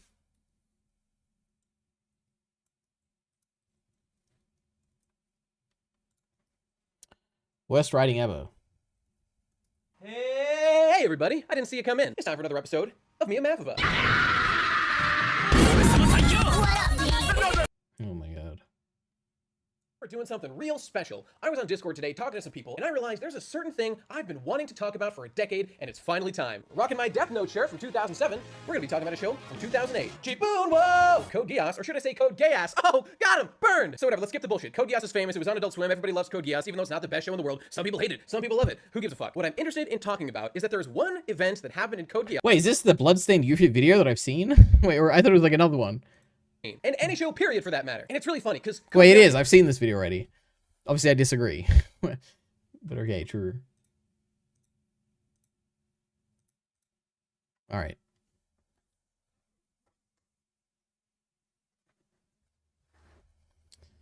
That Berserk art is out of this world. Art from Claymore is somewhat close. Wow. I don't remember that moment at all. Well, I don't even know what you're talking about. Oh, you mean in stream? Maybe you weren't here for that, but I was here. I'm here in every stream moment. I was enjoying that video. You're watching it again. No. Code Geass is insanely good. It's basically Death Note for gooners. Yeah, Code Geass has nudity at some points. It's like the strangest thing ever. Like, why? it just comes out of nowhere. But true. Oh my god, look back.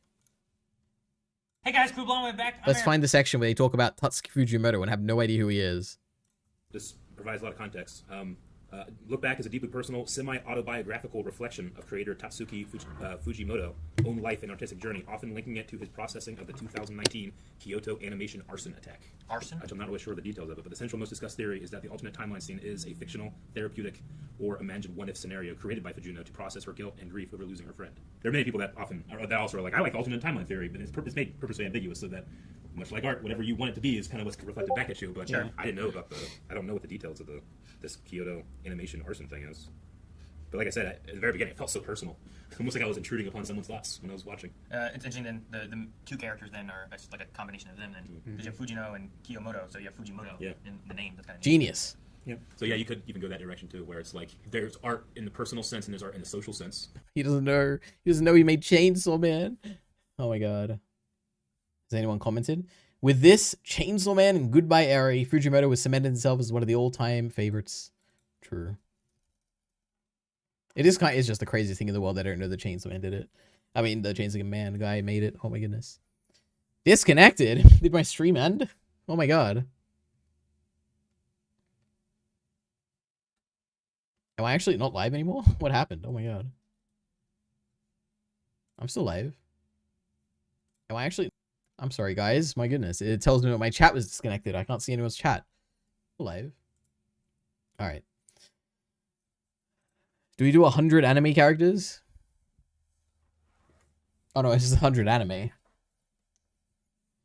We see you. You're still live. Thank you. Alpha Rax, you still there? The lone soldier in EliteAri's chat? I doubt it. I don't think anyone's there right now. Okay. Naruto. Oh my god.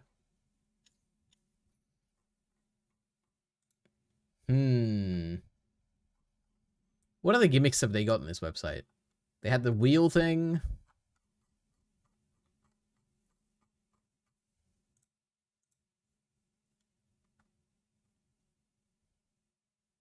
Toggle dark mode. Oh god.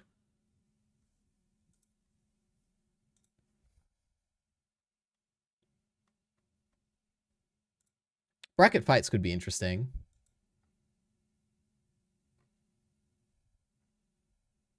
Most badass. There's definitely... Is this a Naruto character? No, it's just Dororo, isn't it? There's definitely gonna be like some Naruto... Oh no, I clicked them by accident. Oh god. Oh well.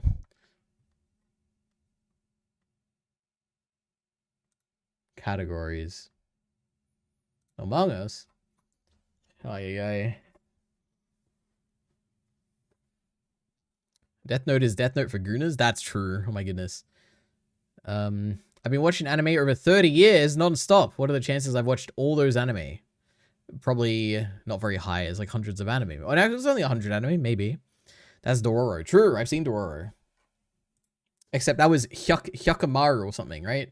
No, is that from Naruto? I don't even remember. That sounds like a Naruto name. But I'm pretty sure his name... Wait.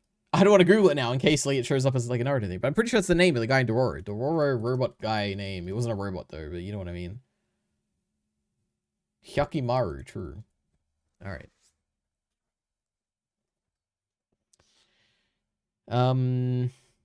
Obviously, the badass list is going to be 16 Naruto characters. I doubt it. It's going to be 16 One Piece characters. Yeah, it's Hyakimaru from Dororo. True, Dororo. Amen. Should we do a Dororo character tier list? I'm just kidding. I don't remember any characters from Dororo. Should we watch the Blind Wave reaction to the ReZero episode 1? What's going on in the Normies subreddit, you think?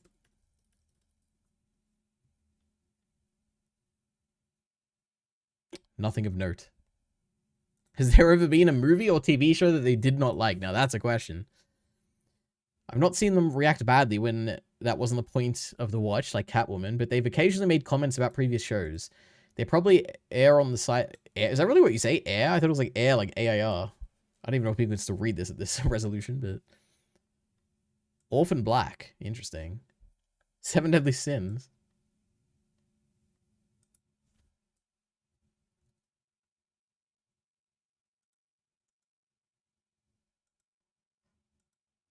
Wow.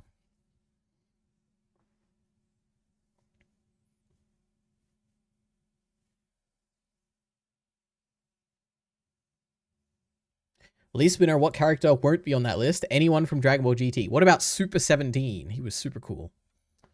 I think video might be a banned word or something. I doubt it. I think you're just...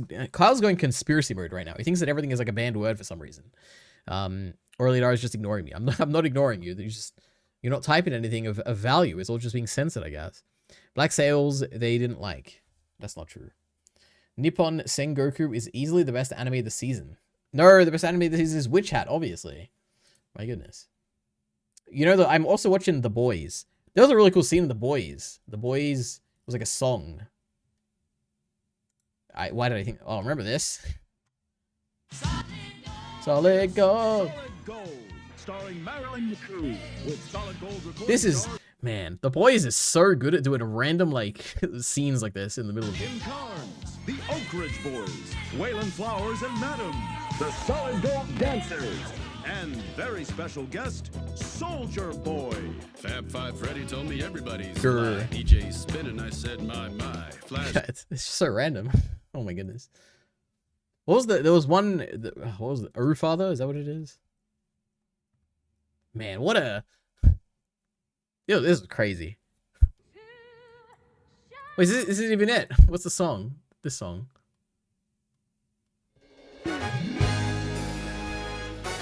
dun.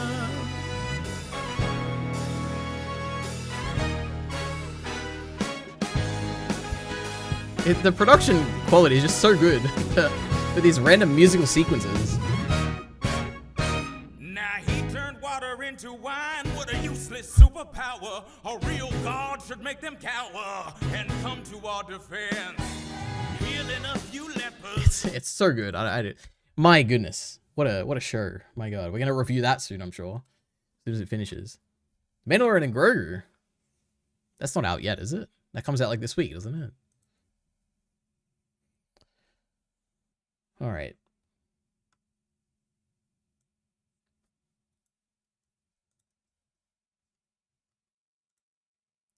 A critique of Super Eye Patch Wolf.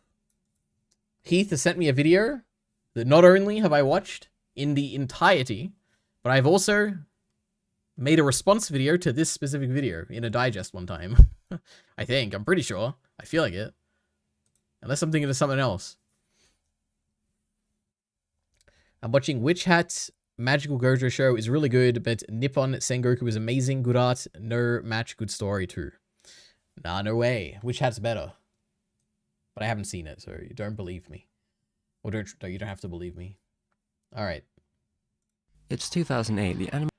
Is there anyone? Am I going to get any good videos today? The people who I can make anime with are disappearing.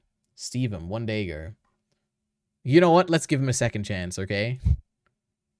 He gets 2 minutes of leeway. Let's see. Anime DVD market is crashing, and only it's 2008. The anime DVD market is crashing, and only a few will really top the box office. The days where you could sell 1 million videos for a title like Ghost in the Shell were going away, which makes an anime movie like this all the more curious, aimed at a young adult audience. It's science fiction, but a meditation on war, and it really focuses on the animation with its own unique style. The Skycrawlers, the director commanded, "This has to succeed or else. Or else what? I will quit." Did he really say that?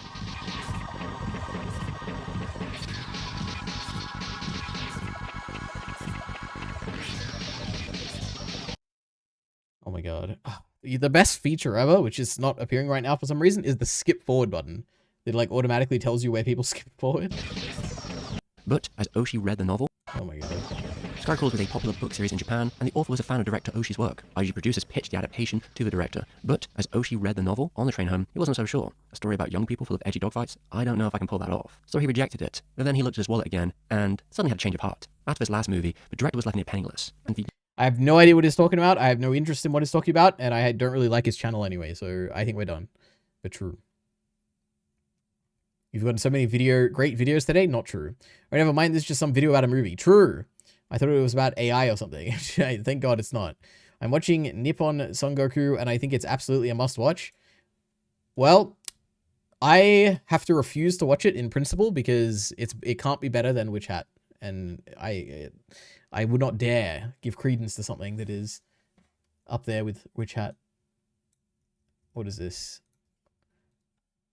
Why? Now Kyle's linking me videos that he knows I've already seen as well.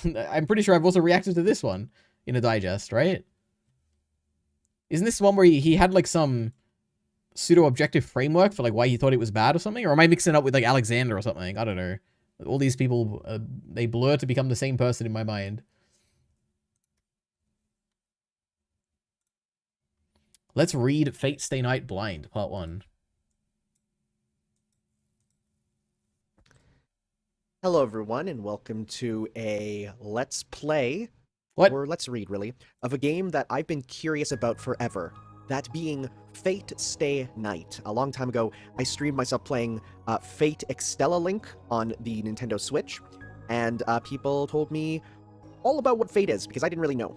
I mean, I've seen Saber everywhere, but I had no idea what it was. Sure. So I said to myself, one day, I, being someone who loves visual novels, and have been told this is one of the quote-unquote... Oh my god! Am I an idiot? This whole time, I thought that Fate Strange Fake was a novel. Like a light novel. But when I kept seeing novel, is it a visual novel? Oh my god, that makes so much more sense. Everyone's gonna think I'm an idiot. In the video, I kept saying it's a light novel.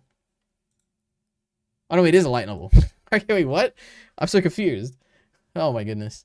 Wait, so are some Fate things like games, I guess, and some video, like some of them, some straight Fate things are light novels? I don't know a single thing about this franchise, oh my goodness. Give credence. True, I was making a pun of your name, isn't that crazy? On the plus side, Nippon Sengoku is not about a 30-something-year-old magical Gojo bringing little girls to his house. I loved the show, but I hate that story element. Well, I don't know what to say. Fate Strange Fake is a light novel by the guy that wrote Bakuno. What a crazy thing. Tanner the Goat for real. Never heard of him. No Strange Fake is a spin-off light novel. Oh, interesting, okay. What is this channel? He, him, they, them. 63,000. This is the reason I will never have membership for my videos, because I don't like having to click this button. Okay. I don't know. All right. Why not?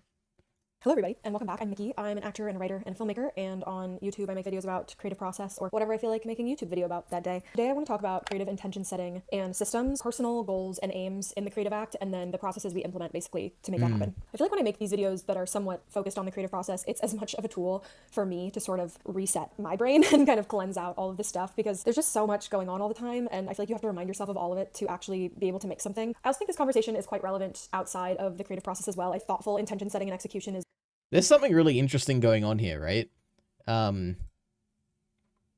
Which is that, like, okay. The framing of this video of her, like, inside this photo booth, like, box thing. Like, it's small. It's, like, not the focus. It's like, meant to simulate, like, a computer screen, right?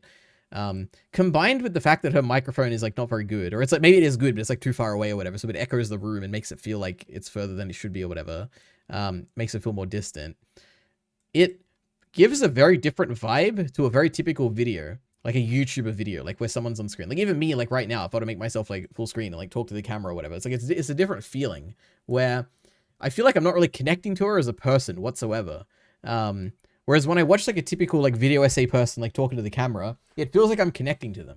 I feel like if I were to watch if I were to watch many like I don't know, like, who's like the thing is, I don't really watch many videos of people, but say when I'm watching Blind Wave, or if I'm watching myself or something like that, if I were to watch 100 of my own videos, like someone who makes videos like me, whatever, like Monker Man or something, I would be connected with him as a person. Like, I would be a fan of him.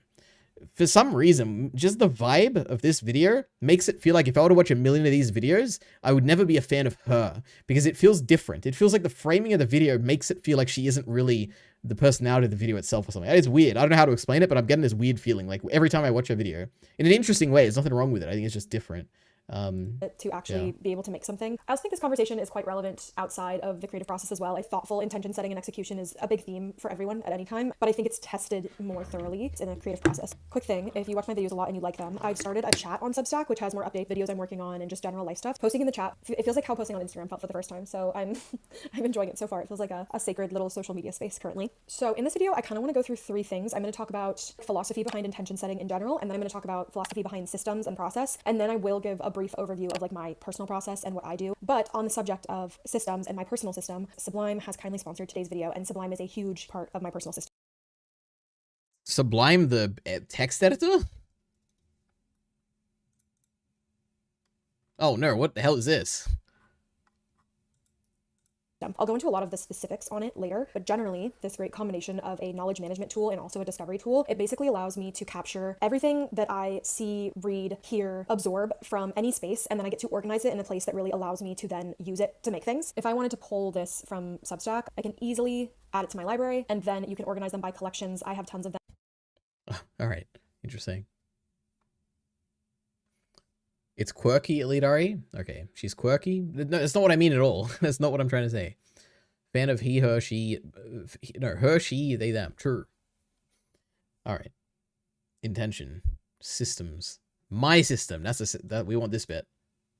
Personal system. I have my system behind intention settings, and then I have my system behind my system, or my, how I make things, or my creative process or projects. And so for my projects, it definitely follows the Twilight arc. To start, I'll just give a little how I come to my intentions. I spend a lot of time auditing my year. I look at every area of my life: work, finances, creativity, projects, relationships, home, health, reflect on everything. Where did I give too much? Where did I not give enough? Where was I getting a lot back? Where was I not getting a lot back? So I take like a big yearly inventory, and then kind of after I feel like I have my feet on solid ground, I will do scripting for the following years, like what I want a perfect day to look like next year. And I can include big stuff. Like, this isn't, I don't try to make this small. It's way more about the quality and the energy of what I'm writing about rather than getting the actual thing. Then from there, I work backwards. What do I need to work on? So sometimes there's a... Wow.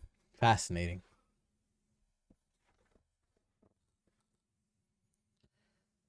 EliteAri, she's quirky. That's not, I don't know why you think that she's not. At least not that I've seen. I don't know, maybe. How come EliteAri doesn't read and talk about Substacks all day like all the other people with degrees? I have never because when you go to Substack, it tells you to type your email address in or whatever, and I've never wanted to do that. And I don't think I've ever read a Substack thing, ever. Is there anything interesting going on there? Link me one. Maybe we'll read it and we'll see if I have any interest in it. As soon as I see pronouns on profiles, I lose most credibility on a person. Jesus, Gustav. Reminds me of a person that spent $1,000 to tell people that they have $500 to charity. Well, I mean, some people just, it's like a cultural thing. Like, why do you say Mr. and Mrs.? Like, it's just like a cultural thing. I don't know. Some people like putting pronouns in their bios. All right. Oh, now we got the review here. This is the one. All right, let's go. This video is brought to you by Genshin Impact. Whoa. I legit never thought this day would come. Yet, here we are, about to review Dragon Ball GT. While I have made Dragon Ball GT something of a running joke over the last while as a bit of lighthearted fun, there has always been an element of truth to it. When the original series ended way back when I was a kid, like many others my age, I quickly shifted to Dragon Ball GT thinking... Quickly? I heard from Super Eye Patch Wolf it was like a giant weight. Will be more of what I loved about Dragon Ball Z. And at the time, it wasn't. I say at the time because right now I want to review the show as fairly as I possibly can. I haven't seen Dragon Ball GT in maybe 15 years, and I have changed considerably since then. The strong but negative feelings I had for Dragon Ball GT have, much like its relevance in the modern Dragon Ball and anime landscape, faded with time. And at present, I don't really recall much of the story, and my feelings towards it are about as neutral as they ever have been. So, what better time to dive headfirst into the show that ended it all for me when I was a young teenager? A show that pushed me away, frustrated me beyond belief, and admittedly moved me to tears. This is my review of the infamous and intensely controversial Dragon Ball GT. Part 1, the Black Star Dragon Balls. We can already see this is infinitely better than the other video. Okay, man. Dragon Ball GT isn't really divided into clean sections like Dragon Ball Super was, so I decided to follow the arc. Is it not? I mean, I guess Okay. arcs as they are defined in the fandom. The first arc being the Black... Are they really not defined? What is, that's kind of crazy. I guess maybe in the release of it, like when you buy the official media or something. I feel like the arcs are like super clear in Dragon Ball GT. Like you have the Black Star Dragon stuff, then you have the baby stuff, then you have the Super 17 stuff, and then you have the Black Star Dragon Ball stuff, right? Star Dragon Ball saga that flows from episodes 1 through to 16. And I want to make something clear here from the get-go, having just finished watching these, it's not going to be pretty, so if you're a fan of this arc, I'll try to be fair and explain where my issues are and why. So without further ado, let's get into it. Dragon Ball GT! The story itself kicks off as Goku finishes up his training with Oob and then sends him on his way. I guess the ending of Dragon Ball Z wasn't worth following up on, and Oob... Actually, now that I think about it, I guess there is a lot of overlap in those first two arcs. No, that makes way more sense. Because like Baby is seated in the Search for Dragon Balls. Okay, alright. He's won me over without even saying anything. EliteAri, what are your pronouns? He, him, I think. That's what you say, right? See, we all hated GT Online. He just said it was controversial. I think, you know, the great Mark, he would know. We trust him more. You are a person with your own beliefs. That's me, true. No need to give yourself a category or tag. True, we don't need names either, you know, my goodness. Alright.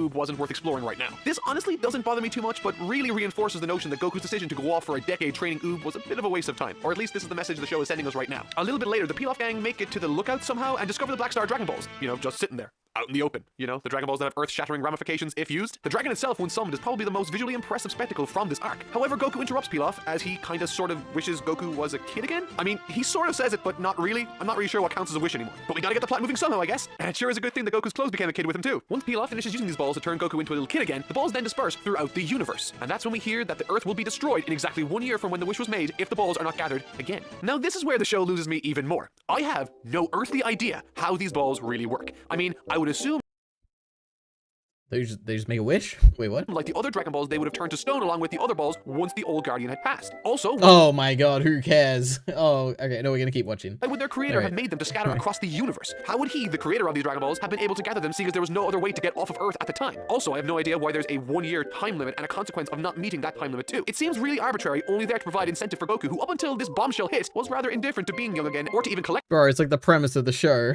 Like, okay.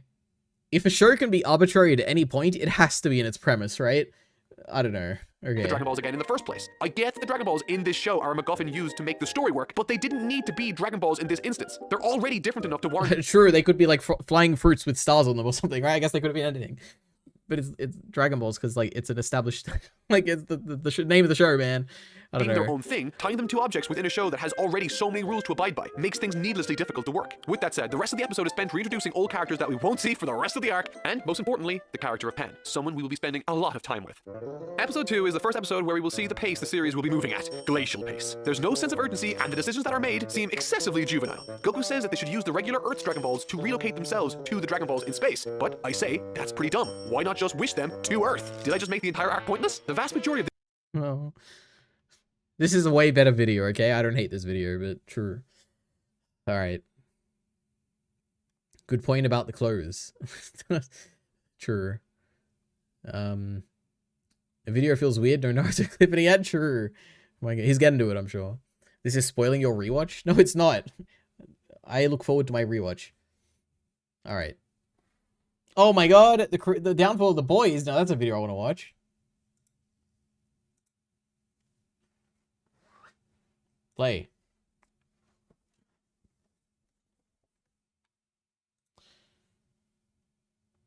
Wait, oh my god, am I like missing chats? I forgot this one. Ari, are you even slightly interested in reading the fan visual novel after Strange Fake? Firstly, for some reason, visual novel, I always thought that meant light novel until this moment, or at least like I never internalized that means like game. I'm definitely 100% absolutely not playing a game of Fate. That is never happening in a million years. Now, light novel, that is a very realistic possibility. I could read I could definitely read a light novel. The one thing is that I'd want it to be done. Like, I don't want to read a light novel series and then have to wait, like, year after year for, like, to release or whatever. So, I don't know. It's, like, a possibility. This Super Hypertrophy video was way better. That's not true. Mark sucks. That's not true. Weird, he made the note, Weird, he made the note of 1 year. The 1 year rule is for balls to recover the energy to make another wish. That's the core mechanic. Well, there we go. My goodness, Gustav's an expert here. But yeah, true, cool. Well, I wouldn't call visual novels a game. Wait, am I misunderstanding? Isn't a visual novel where it's like Steins Gate or whatever? Maybe I'm not.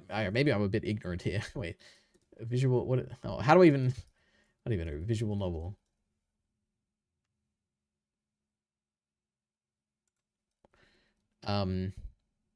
Steins Gate playthrough.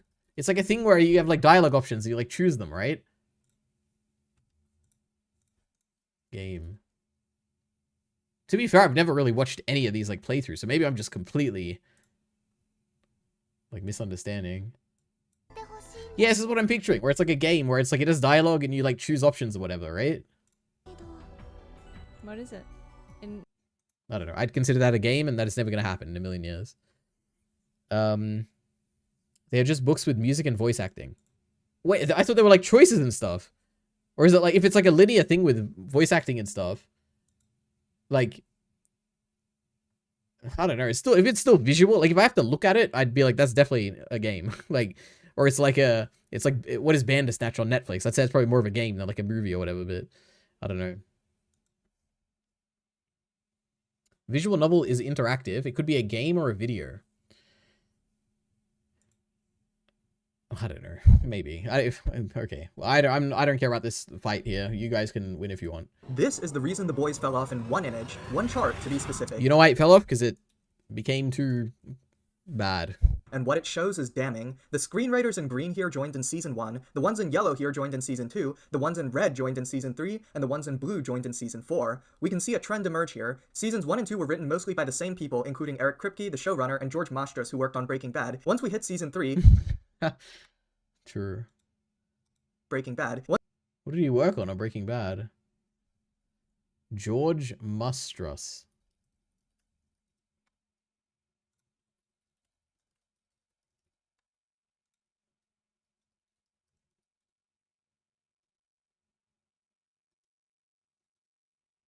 I guess he's a writer, is what it says.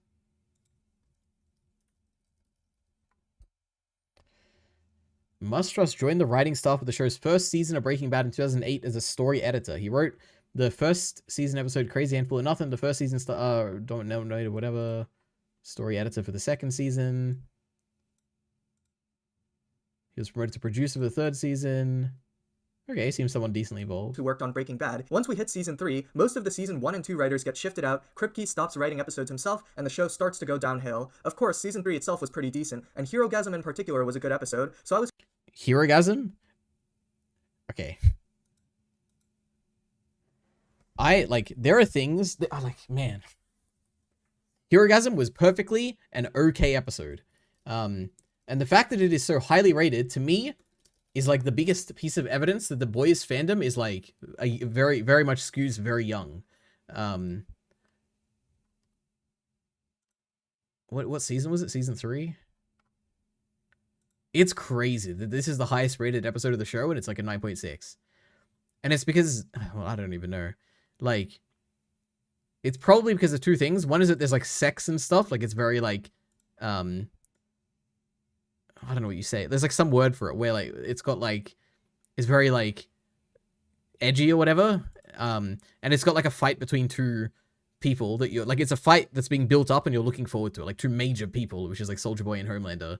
And the fight itself is like so disappointing. Like it's so poorly, like it's just so badly choreographed. I'm amazed that people just like this so much. It just makes it feel like these are people who are like, this is like their first superhero show or something where they just haven't seen any like interesting fights and setups like this before. I don't know, but I could just be an old jaded man who knows nothing of the state of media, but it is what it is. All right. I know we are splitting hairs. And it depends, you know, definitions are important. Makes sense, the red tracks when the boys dropped in quality. Maybe, I mean, I don't know. Maybe. So I was curious why Jessica Cho, who wrote it, wasn't writing any good episodes since then, and it turns out when I looked at the writers for the Gen V episodes, all of them were people who had not worked on The Boys, except for Kripke himself and also Cho, who did 2 episodes, one in season 1 and one in season 2. Oh, wow. Now, I know nothing about writing, so she may or may not be overworked. I really don't know. However, I am leaving it out there as a possibility that she was perhaps stretched thin between the 2 shows. Also, as an aside, when I saw that the Thomas Schnoz of Breaking Bad and Better... Whoa, oh my goodness. That's a name I know. Oh my god. Call Saul Fame had done a random episode of Gen V. I was kind of shocked. I haven't watched season 2, but I'm tempted to take a look at that episode. That is actually super interesting. I didn't know that was a thing. Ugh. What else has he done? Oops. Was it Tom Schnoz or something? Writer. Man, he was in the X-Files. I actually didn't know they went back that far. Breaking Bad, of course. Better Call Saul. Gen V. It's so great. Why? Damn. Holy. Specifically. Anyways, when you look at the chart, it's clear that The Boys was written by 2 different teams. The first one was more disciplined, or hungrier, and Kripke himself was way more involved in the writing. The second team got sloppy, with the best writers working double duty on the spin-offs, and Kripke himself began to spread his attention to the Mexico, Gen V, and Vought Rising spin-offs. We also have evidence of interference from the higher-ups, and unlike with Invincible, we actually have confirmation that they did interfere with the show. Starting with oh my god. With the obvious, we have Kripke confirming that Amazon didn't give them a high enough budget. I mean, they're not... Oh boy. Working our way through that kind of season.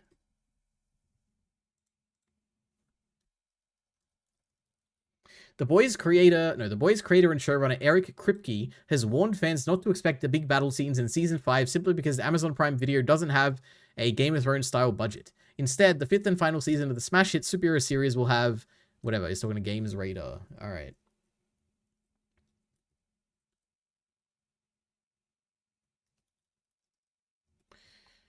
We're gonna have an epic adventure style battle in the 5th and final season because they just don't have the budget. Oh my god. It's like link after link. What is this? The latest issue of SFX. Why can't I open this?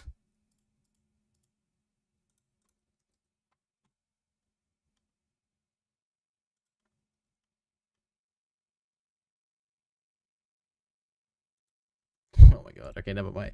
Do I care enough to do this? I don't know. It's just a totally transformed world. It's Homelander's world, and unfortunately, we're all living in it. Starlight is mounting a desperate resistance, but the boys are scattered. Frenchie, Mother's Milk, and Huey have been captured. We talked a lot about the French resistance and prison camp breaks. We were really working our way through that kind of season. I mean, there are not full battle scenes because we still don't have the Game of Thrones budget, but there are a lot of very direct confrontations, a lot of people that you want to see smashing into each other and smash into each other. Okay. I don't know if this is a big condemnation of the budget, of like Amazon interfered by not giving them enough money. I would say this is probably, The Boys has never had like that big of a budget compared to something like Game of Thrones. It's just like not the identity of the show. And it's never focused on large scale, like massive battles where like the whole world is fighting the whole world. And I don't think that's like Amazon interference, at least just based on this one quote. But I don't know. Himself began to spread his attention to the Mexico, Gen V, and Vought Rising spin-offs. We also have evidence of interference from the higher-ups, and unlike with Invincible, we actually have confirmation that they did interfere with the show. Starting with the obvious, we have Kripke confirming that Amazon didn't give them a high enough budget. I mean, there are not full battle scenes because we still don't have Game of Thrones budget, but there are a lot of very direct confrontations, a lot of people that you want to see smashing into each other smash into each other. And there's no money in here! I don't think I need to explain how utterly ridiculous it is that a trillion Oh my god. $1 company is unable to give one of its most successful shows the budget it needs to create a good final season. Jesus Christ, the passion. I love this. Yes, the cast is likely far more... Man, that was one of the greatest transitions in the YouTube video ever. It's because we still don't have Game of Thrones budget, but there are a lot of very direct confrontations, a lot of people that you want to see smashing into each other smash into each other. And there's no money in here! I don't think I need to explain how utterly ridiculous it is that a $1 trillion company is unable to give one of its most successful shows the budget it needs to create a good final season. Yes, the cast is likely far more expensive than it used to be. Yes, the show itself might have faltered after season 4. That is only more reason that you should make it into an event. If they're putting the final episode in theaters, what does it say that they aren't willing to invest a blockbuster level budget into... This is a very dumb video, but we love it. This is great. Oh my goodness. What else do they make? If you Expose him! Expose him! Expose him! It is not an exaggeration to say that this is the worst manga ending of recent history. This fanfiction ass ending belongs on AO3, not Manga Plus. I can't believe we're getting, and it was all a dream endings in the big 2026. What are we even doing here? Well, I'm not letting it slide. This is a bad ending, and part 2 as a whole is awful. The characters are wasted, the themes are such, the plot is pointless, the cliffhangers were atrocious, the art was awful, and best of all, the fandom, who kept glazing it until now, brought this upon themselves. That's right. Oh my Part goodness. 1, the final 2 chapters. These 2 chapters are the funniest example of a manga failing in 2 entirely this is a great channel. Oh my goodness. What else is there? Please be have another series that I've seen. JJK? Oh, there's no more. That's it. Wow. What a find. Oh my goodness. Why am I tearing up? It's not that funny. Jesus Christ. All right. Season 3 had good elements, like Soldier Boy, but that's when it got too political. I feel like The Boys, that's the whole thing of The Boys. It's like political from the start. But it got too political, and while I agree with most points, it does isolate... How did The Boys get political in Season 3? I feel like the entire show is like is political satire. That's the whole thing of it. Season 1 and 2 had elements, but it was way more subtle. I feel like the entire, like... the commoditization of superheroes, which is the core of the show, is like the whole entire point of like season 1, and how they don't suffer consequences because they're like rich and powerful, and like it feels entirely like social like politics, like the entire first season. And season 2 extends that to like white supremacy and like Nazis and like I don't know, like advertisements and stuff, and like the show is incredibly political from the get-go. I don't know if if anything, I feel like it's gotten well, it's probably stayed very similarly political. It's just adapted to the times, where like there's a lot of like Trump satire and stuff in this latest season, of like direct things and like direct things that he does. And I don't know, it's a very political show, from beginning to end. But yeah, nothing but facts from what I heard. True. Unironical Tyrone fan. What's wrong with Tyrone? We love Tyrone. He's funny. Also, Heath is jumping between the chats and it's freaking me out. But true. It is also super interesting that like there's literally 0 viewers right now on EliteAri. I figured there'd be like some people who would like be there instead of like in the EliteAri channel, but we've learned a lesson today. So it's interesting. Excuse me. All right. I remember the Flaming Shark. I think I used to watch his like Ruby reactions or something. I think. Okay, no, maybe not. On a new channel? I don't know. Was it Stein? He's like one of those channels where like you watch like a random show and you type in like reaction and it's like there's no reactions except for this guy and like some other guy. So yeah.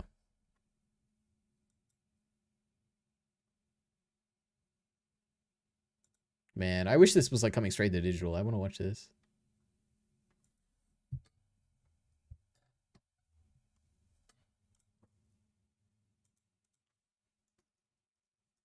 Fucking dirty look like she's the worst parent in the world keeping me out of school. When actually I'm doing... You're on a field trip. I'm on a... Undershirt with a fucking overshirt, unbuttoned, dragon logo. Yeah. They're spiked up with a fucking choker. What? I remember 8th grade year though, like some of the girls I like noticed I was dressing differently and like even say, hey, I like your outfit, or you know, I like your shirt, and like, hey, yeah, that ass. Yeah. So like I remember going to high school, being like, I'm changing myself. I'm not gonna do this straight-legged shit no more. I wear that whenever I'm at home, like in the yard doing whatever. I'm not trying to. Yeah, you get off the bus and run behind the bushes for your mom would see you and you'd be wearing your shirt. Take out clothes. Wow. EliteAri is the only one that comes up on my For You page. Alright, that's probably for the best. You know, concentrate all the viewers in one place. That's the guy I watched Cowboy Bebop with the second time. Wow. His redirects had the full episodes in them, holy. And so I started to like Cowboy Bebop for the first time. That's very funny. That's very funny. We love that. The Flaming Shark. You know who else there was? Who were like, no, we looked this up one. It was like Chick Geeks or something. What did they watch? Yeah, it was Doctor Who. This is a channel. This is like probably the first reaction channel I ever watched like properly. Because they do like Doctor Who reactions back in the day. Do they still exist? Oh no, they like retired a long time ago. I don't know. And then there was the Game of Thrones. They were like, back when like, say like season 4 or 5, like roughly that period of Game of Thrones, there were 2 things that I would watch. One of them was, I don't know, was it, oh my god, What the Flick or whatever? Like, I had no idea that Cenk Uygur, or whatever his name is, I had no idea he was a political guy. Because I knew him entirely as the Game of Thrones review guy. And he was, like, very, like, passionate and stuff. And I'd, like, watch him talk about it, and it was great.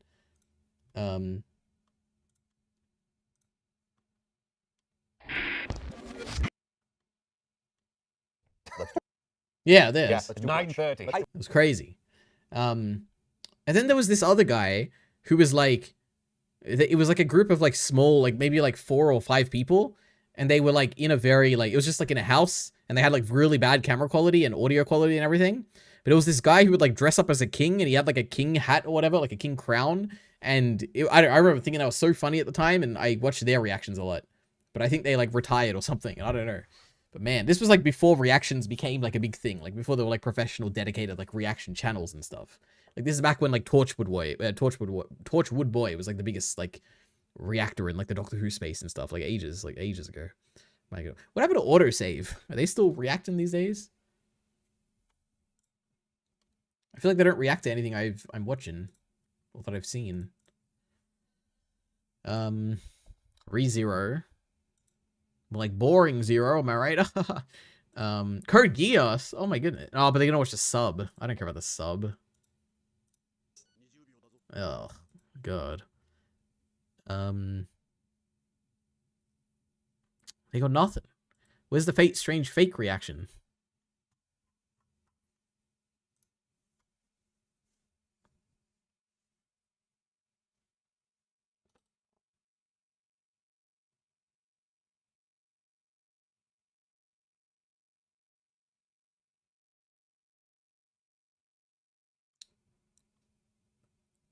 Also, I started... No, wait, read that already. You were never cool like that in high school, Ari. Never cool like that. What are you talking about? What were we just talking about? Reactions? I don't even know what you're talking about, but okay. The great What the Flick. But I knew Cenk from TYT, of course. I had no idea. I was a political 12-year-old, said Kyle. Wow. We find out very soon if the lesbians are going to heed my advice and watch Broadwalk Empire next, EliteAri. That's lovely. You have to deal with me when they choose Pluribus. I don't know what that means, but I love Pluribus, so watch out. Alright. Alright. Is that it?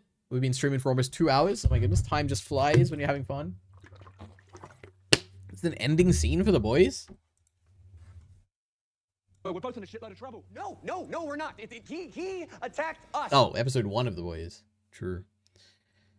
What can we... Let's watch a scene of something. The boys. No, we already watched a boy. Let's watch... Oh, do we want to spoil Witch Hat? Oh, we don't really want to spoil Witch Hat. But man, Witch Hat is so good, man.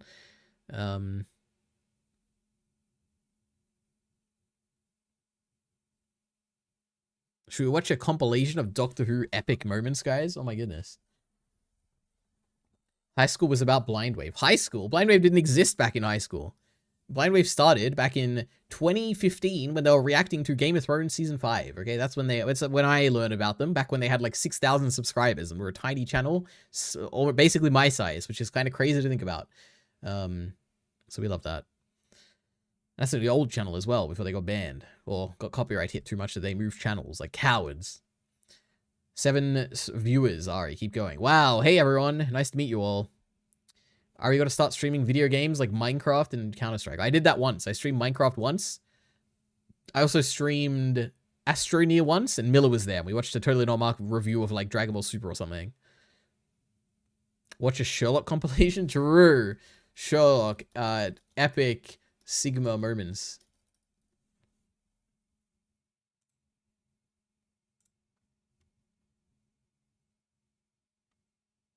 Where's the volume bar? Oh my god, why does it do this? Why? Play. Computer, play. The name's Sherlock Holmes and the address is 221B Baker Street.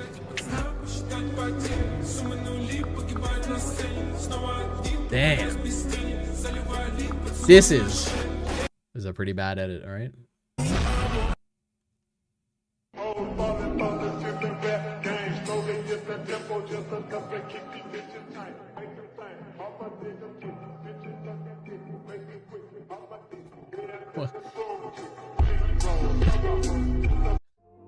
All right.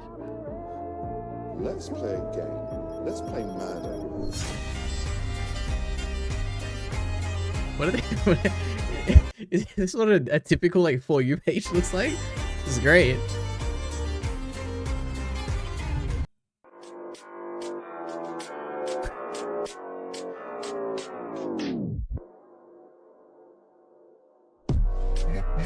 Damn.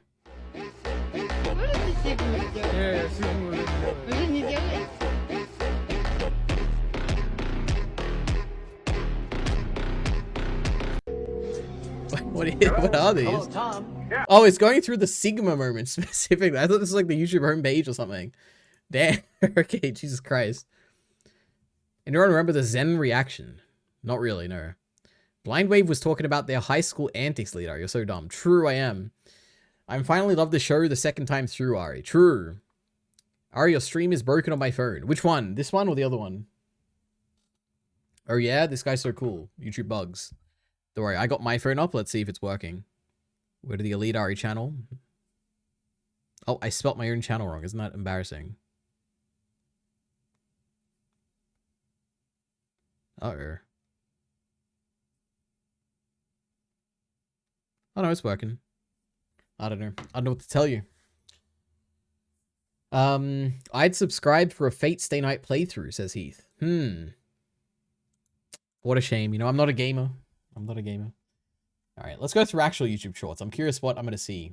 If you add up oh my 1 goodness, plus 2 plus 3 plus 4 plus 5 all the way to infinity. Oh, you would get 1/2. Get minus 1 over. Oh, 12. minus 1/2. Oh, 1/12. Okay, there. Is that where that comes from? I get letters like this now, right? So I am now a professor at Cambridge University. I get. Can we derive this?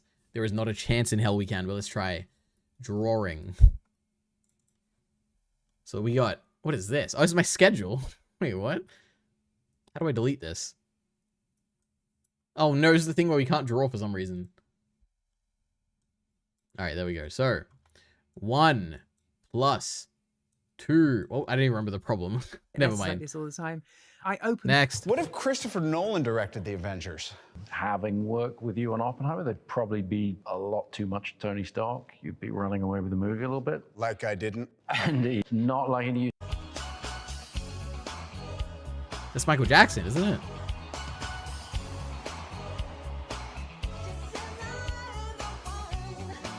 What should I say to the first guy? You got games on your phone? You got any games on your phone? No. We deserve, yes, Schlatt. Why do you have Google as a bookmark? So I can get to Google. Now Is your character black? No. I guess, is it Kyle? Yep, you win. Oh, sick. Nice. Yeah. What? All right. Go.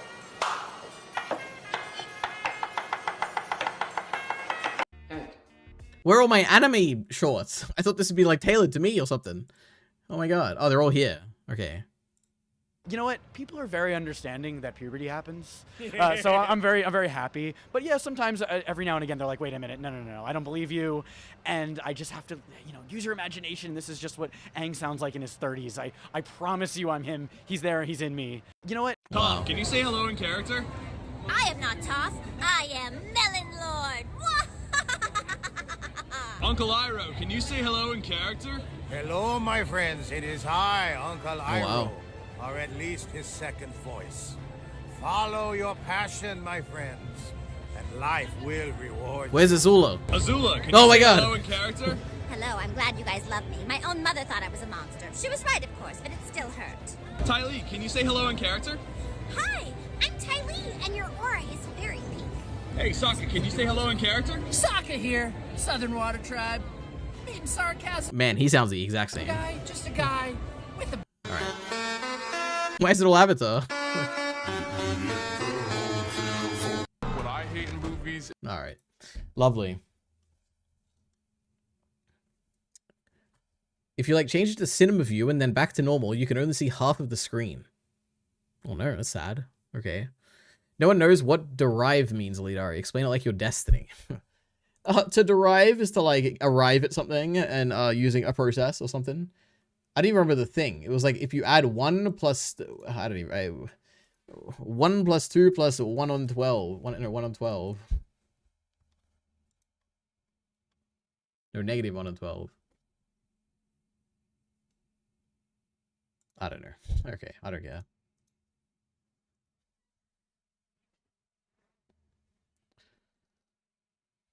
Kyle, would you do a Fate Stay Night read-through? Aang is inside Hai. Okay. No, that sounds long and not fun. True, we should do the Mushoku Tensei read-through. Now, that's the one we should be doing. Just in time for the next season to come out in like 2 months.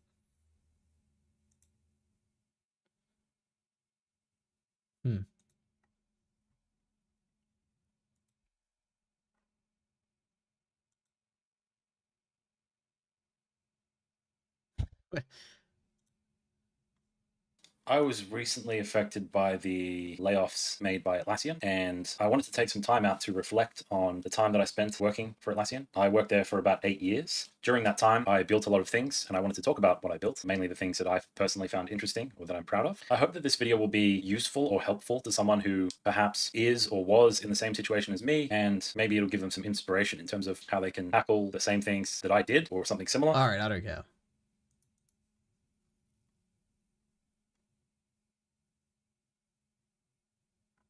Oh my god. Small channel, good title. Hunter x Hunter.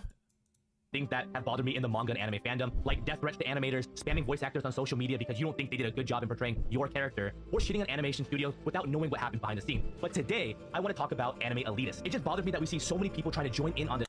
Is this going to be a Logan Paul defense video? Because that'd be the sickest thing ever. Fandom, but instead of being welcomed, they're being turned away before they even start.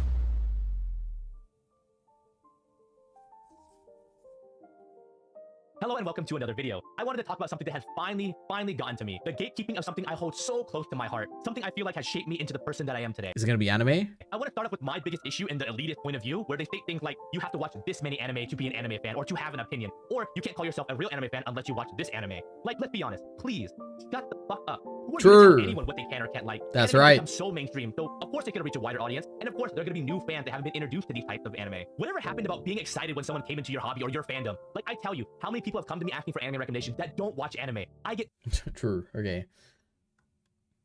I'm an anime elitist, not a gatekeeper. We are not the same. All right. I think we're at the bottom of the barrel here, guys. My goodness. Read both Mushoku Tensei and Fate Stay Night. True. So, guys, now's the chance. What if it's not going to happen, so don't expect anything. But what is the next natural progression? Now that I've seen Fate Strange Fake, what would be the next Fate anime to watch? Not that I'm actually going to do it. I'm just curious. And then when everyone is put in the chat, I'm going to ask ChatGPT, and we'll see what ChatGPT says. And if it agrees with you guys, then I'm just so honor bound that I have to do it, you know? Better than Mappa? No way. Oh, what's wrong with you? You can't just come swinging like that without any warning. Don't you know what a sucker punch is? That's something only inexperienced fighters do. Do you understand what I'm saying? We're trying to prepare so we can give you a fair fight. So why don't you try some patience? Now we're going to power up. You stand there and be quiet. I'll tell you when it's time to fight. Let's try this thing again. Ready? Yeah.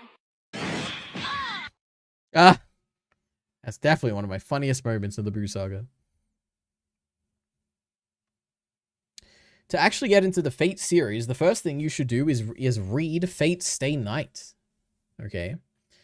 Well, reading the visual novel, but I would personally recommend Unlimited Blade Works for filthy anime onlys. Is it called Fate Unlimited Blade Works? Is that what that is? Fate Stay Night. Oh, okay, either way, I'm not reading. The next thing will be an anime, okay? So you guys have got to recommend animes, but Unlimited Blade Works, okay. Oops. Little Trunk sounds like Abby from The Last of Us. What? God damn, I've closed it. It's gone. But if you were forced to watch an anime, then it would be either Unlimited Blade Works or Fate Zero first. Alright, now let's see what ChatGPT says. Hey, chat. So I just watched Fate Strange Fake. This is my first Fate anime. Now, I'm considering watching another Fate anime. What, oh my god, would be the best one to watch next? Fate Zero. After that, watch Fate Stay Night, Unlimited Blade Works, then Fate Stay Night, Heaven's Feel 1, Heaven's Feel 2, Heaven's Feel 3, and then What else? Okay, lovely. Okay, so it looks like Fate Zero. And then Blade Works. Thanks, chat. It's Fate Stay Night, Unlimited Blade Works. Huh? Didn't it just recommend 2 things? Wait. Fate Stay Night. What?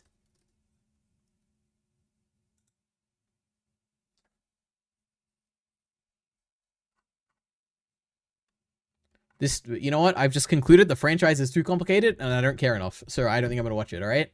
My goodness. Maybe one day, though.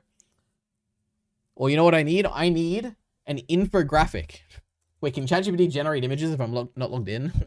Make an infographic explaining the Fate anime series watch order. Ah, god damn it. Yeah, I'll generate it on my account. We'll see what it makes. And then I'll end stream. There's a few good infographics out there. Don't worry. In a matter of a few minutes, we're going to have the perfect infographic made by AI. It's going to be amazing. So look forward to that. On the Reddits? Who needs Reddit when you've got ChatGPT? Should we go through some more shorts while we wait? Witnesses, y'all. Somebody asked a question. You have to survive 5 minutes in a basement. Boring.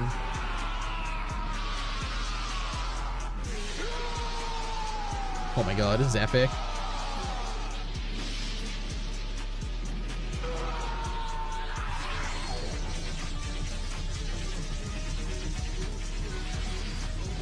Damn, how is he blocking everything? It's not even moving.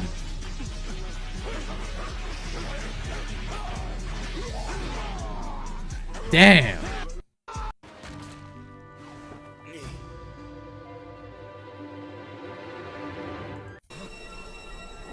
What's this? Every year, when we left for the film, we finished a film. Get your money, man. Like Oh my god, YouTube shorts are so boring. Oh my god. No, you should have clicked on that Mononoke video, but I haven't seen Princess Mononoke. YouTube shorts reaction stream. They're just not fun. My TikTok like videos are so much more interesting. That was so boring. Is Fate Zero bad anime? True. Oh my god. Zero isn't that good, and Subaru is a bad main character who can't think No, we love Subaru. Subaru's great. Logically or positively impact the narrative. There were actually a lot more ReZero hate comments than I was expecting, but I think the thing that's lost on people that like ReZero is that I've never said that it's a bad show. I just personally don't like it. You could call me stupid if you want. I don't really care. But when you don't latch on to the main character, you don't find the plot very interesting, and your best girl gets shafted, you drop the show. ReZero. Amen. What are all the comments gonna say? Bro, hey, true, he's out of so mad. Oh my god. Bro is mad because the MC is a demigod with extremely rare attributes. True. ReZero is just a fun media literacy. You know what? I'm not gonna be mean. Alright, never mind. Oh my god. One day, I'm gonna do it. I'm gonna do a tier list of the fandoms. I'm gonna rate them. We're gonna have the boys there. We're gonna have JJK. We're gonna have Chainsaw Man. We're gonna have Mushoku Tensei. We're gonna have ReZero. We're gonna rate them by like how low their IQ is, okay? It's gonna be great. We're gonna see who is the dumbest fandom that I've ever interacted with in my short stint of time making YouTube videos. It's gonna be great. But we'll see. Well, let me save my infographic here. And then get a link to it.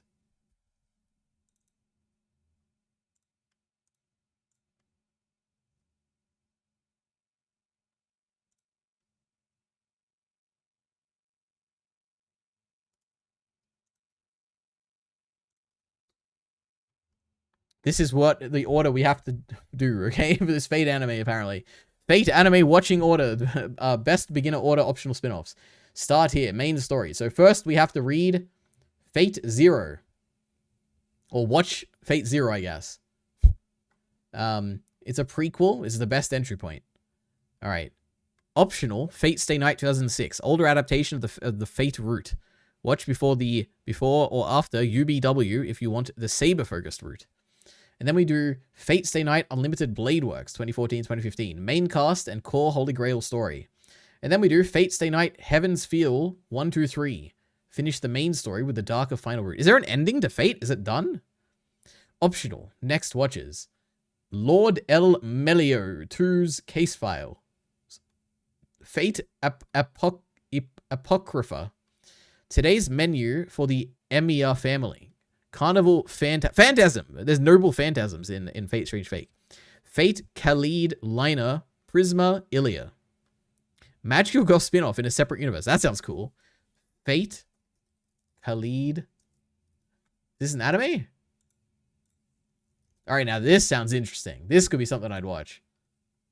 Wait, I've seen this girl. Oh, actually, to be honest, all the characters within this universe, like all the Garden of Sinners characters, all the Fate, they all look the same. So maybe I haven't actually seen this girl before, and I'm just thinking of like another Fate girl. But this one in the red, I feel like I've seen this outfit or something, or like this design.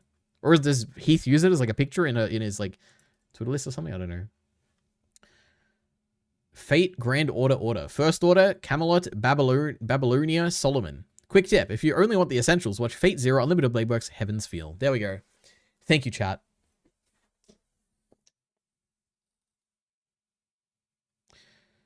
Not Princess Mononoke, Mononoke.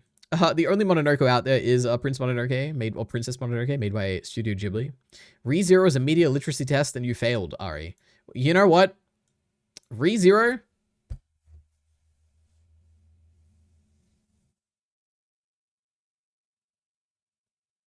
Let me think.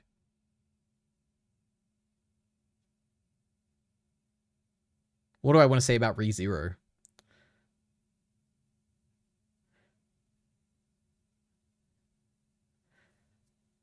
ReZero.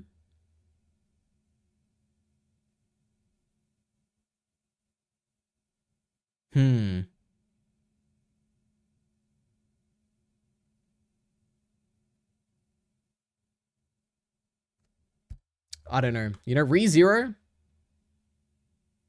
More like... never mind. I don't know. I don't want to say anything. We'll save it for a video one day.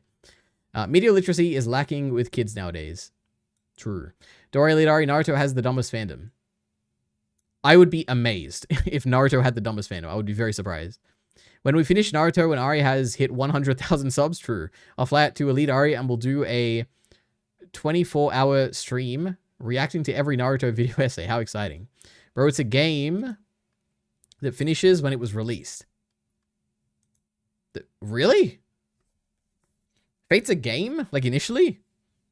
Like not a light novel? I guess like a visual novel or whatever? An ending to Fate. I don't know any of the lore. All I know is that Fate is like a big franchise. ReZero is a 000 out of 1,000. No, I like ReZero. My goodness. The first 2 seasons were actually good. Especially the first season. Alright. I'm glad we learned so much.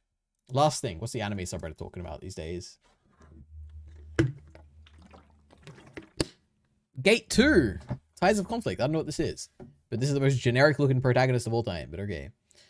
Voice actress Wakana Yamazaki has passed away at age 61. Oh, that's sad. I wonder what they created or what they were in. Run will never be the same. Okay. Detective Conan. Wow. Sad. The top 10 anime of the week. ReZero. Look at that. What a incredibly popular, successful, amazing show that I'm sure is just loved by people all around the world, okay? And then Witch Hat Atelier number 2. Bleach the Stories. True. New animation production confirmed for Mobile Suit Gundam. Wow.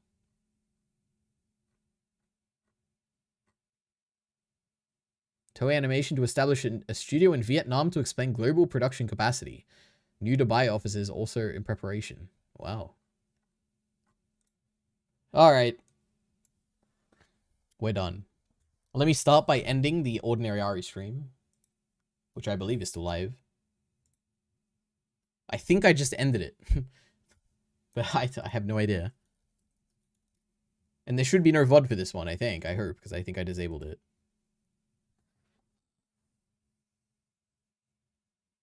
Yes, Fate started as a visual novel released in 2004.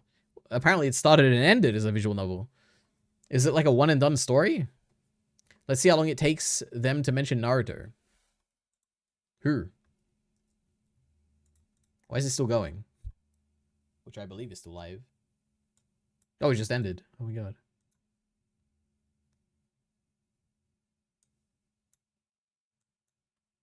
Alright.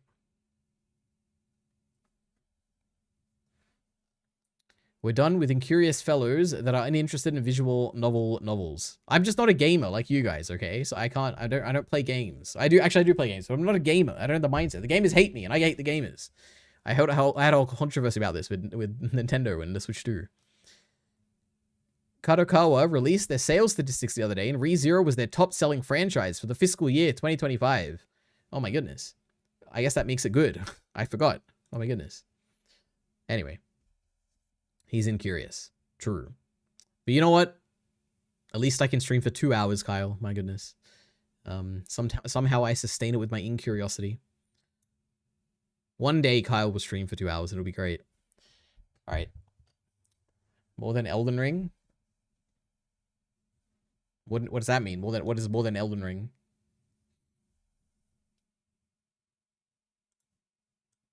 I have no idea. I like Elden Ring. It's a good game. I should like a top 10 list for my games that I've played, because there's not that many. Alright. Thanks for watching. There's no need to be petty. You called me incurious, so I'm saying you have a bad battery. That's what I'm saying. Kodokawa owns FromSoft. It was just surprising to us that it made the most money somehow. Alright. Fine. Fine. What does it say? What is it? Revenue? What was the actual thing?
Okay.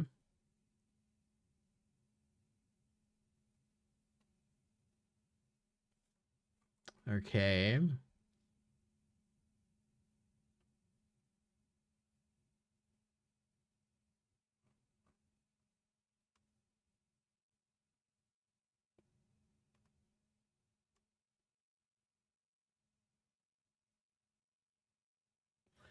Oh, I don't even know where I'd look for this. I am not a financial person.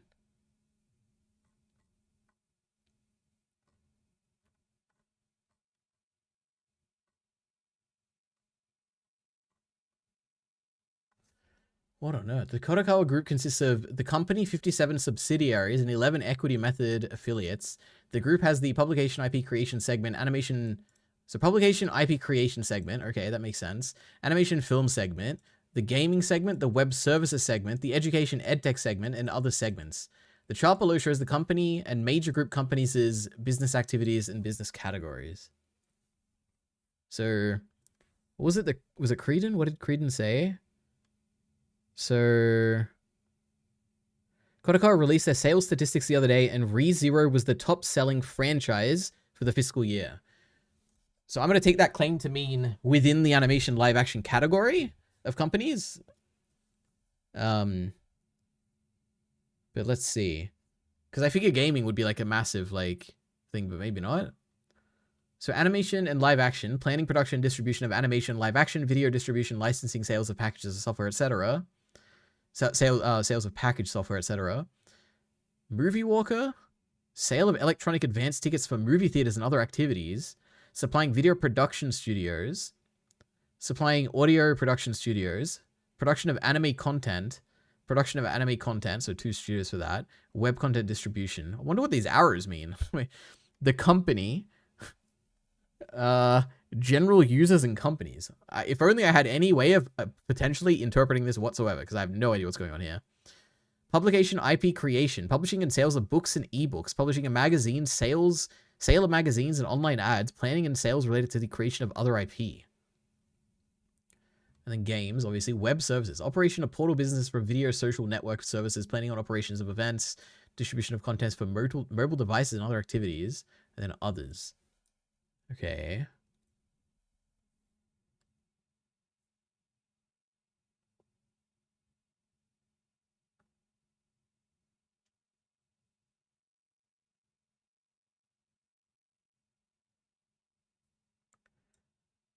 Cash. Oh, I was gonna say, there's no way it's only this slow, but this is in millions. Okay. So this isn't what we're... This is just assets. We don't care about that. Right? Liabilities, we don't... Well, liabilities might be relevant, right? Oh, I don't know anything, guys. Why am I reading this? Net sales. So we don't care about that either. I mean, we might, potentially. Let me read the chat.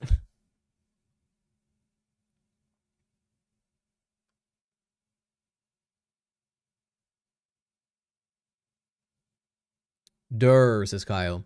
Fate Stay Night has its own ending, but it's not a Fate series ender. Interesting, okay. Search up Kodokawa fiscal year. Oh, don't worry. We're there. Just ask AI, idiot. Well, that's the thing. If I was able to, I'd probably give this to AI and then try and interpret it that way, but we're not doing that right now. We're on stream. Bro went silent, deep in thought. I'm trying to read. Just looking. It should be the first image on Google. Bewildered. Oh my god, he spoke. So Elden Ring wins. No, we're still reading through it. We're going to try and understand this, even though we have no qualifications to. Get it as a game thing. Search up Kodokawa fiscal year 2025. Finished season 1 of Pokemon Champion in the top 200,000 EliteAri. Are you impressed? Search up Kodokawa fiscal year 2025 in Google Images. Wait, what? I thought this was you said it was for like something that got released recently. You're saying it's like for the entirety of 2025. Okay, wait a minute. So, fiscal year 2025. Thank God I read the chat and I didn't read the whole thing. Oh my god. Kodokawa. That's not it.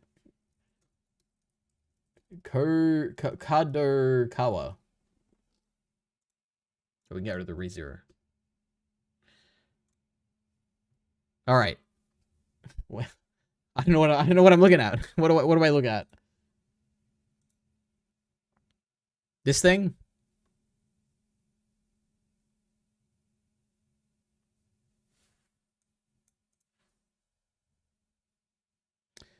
How large is the player base, Kyle? I don't know, probably 700 million or something. I'm Master Ball rank. You wouldn't understand. True.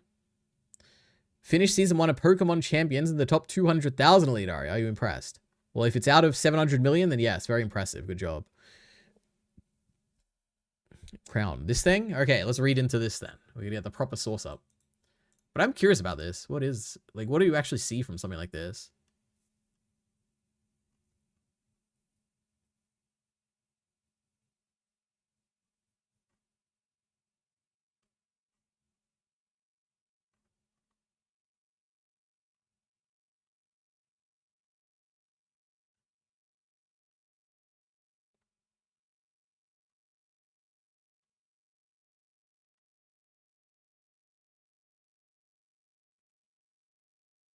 Information on net sales, profit, loss, assets, and other items. Reportable segment previous financial year.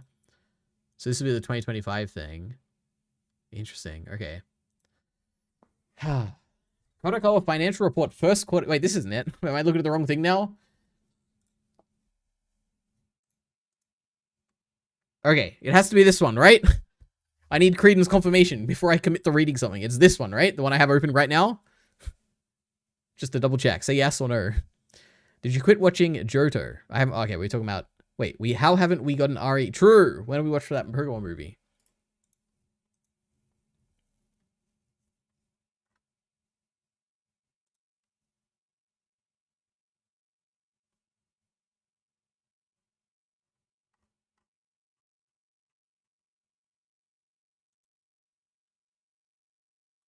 Oh my god. I'm sorry to do this to you, Creedon.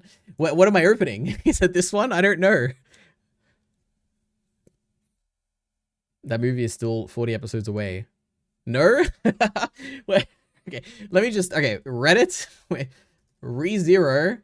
Kodokawa Financial. We're gonna find it through the ReZero... Okay, I'm sure there's a post on it.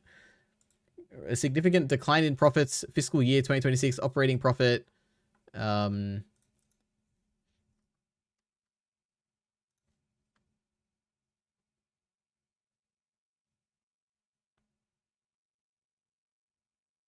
The most profitable franchise for Kodokawa is once again the best-selling title. This is from 3 months ago, though. Is this what we're looking at? Yes or no? Is this the one?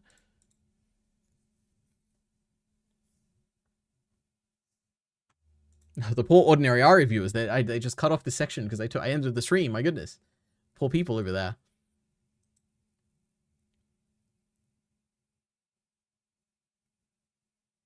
What the hell is Pandorobo series?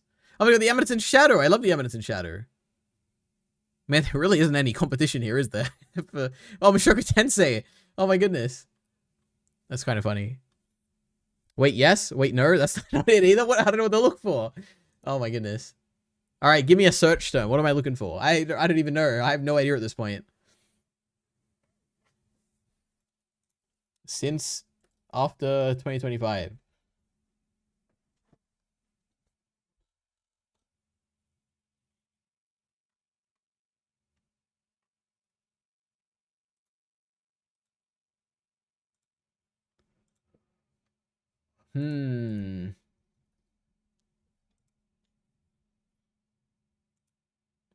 I mean, I would assume it's the fiscal year ending in March 31st, 2026, right?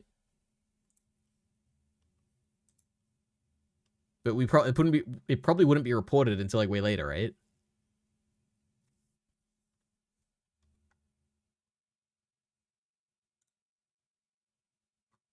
I have absolutely no idea. Oh, AI mode, please. Fill us in, Google. In Kodokawa's fiscal year 2025-2026 financial reports, ReZero Starting Life in Another World secured its place as Kodokawa's best-selling and most profitable franchise overall. Despite massive drops... Okay, we got a Reddit post. That's not what I wanted.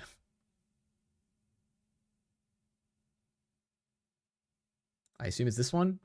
ReZero is once again the best-selling title for Kodokawa according to recent fiscal report from 3 months ago.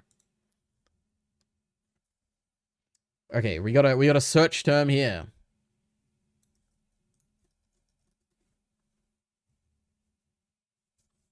It should be an X post. Is it this? Have we found it? Is this the one? This is the same image, isn't it?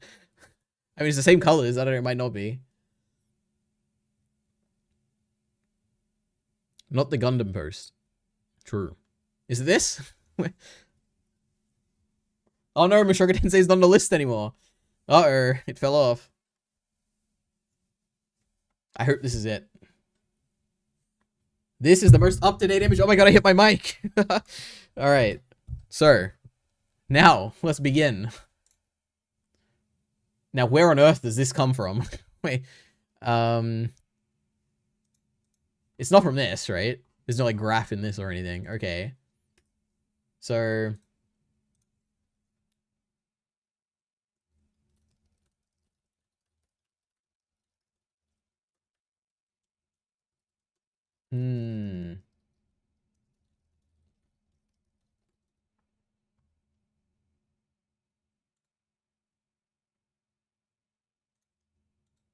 What on earth? What is going on here?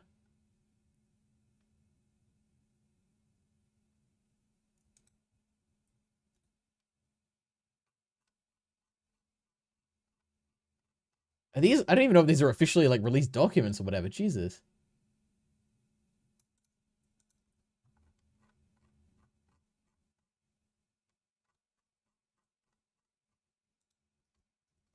Okay.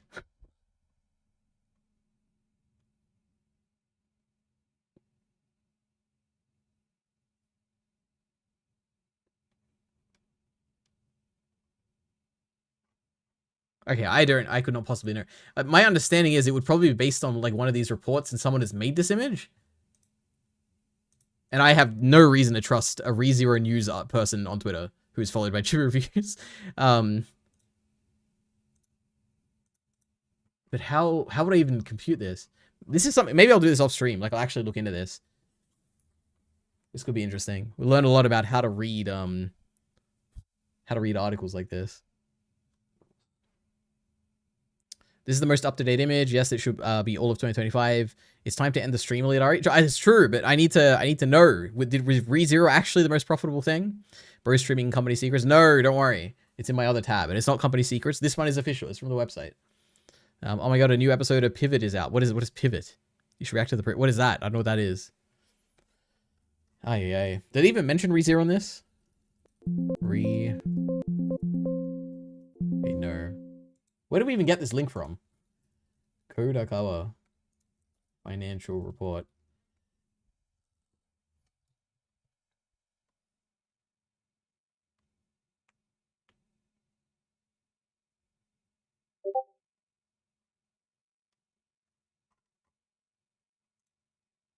Oh, it'd probably be in the presentations. That's it. It's because this would have all the graphics and stuff, wouldn't it? And it's like the same. This is like it's a slide. What am I doing? It's obviously from this. Oh my god. Okay, never mind.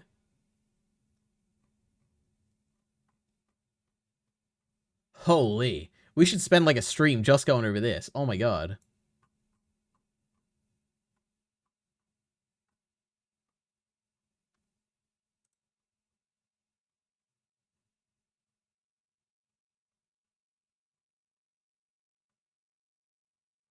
Actually, I don't think it's from this. I don't see this anywhere. Okay,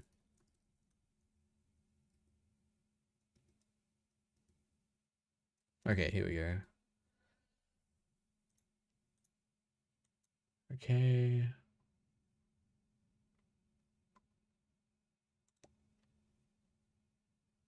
Okay. So we have to remember it's page 84. So we're going to start from the beginning. I'm going to get through it until we get to page 84, and then we'll end there, okay? Consolidating earning results for the fiscal year ending March 31st, 2026. Okay, so first we have to define what is a fiscal year.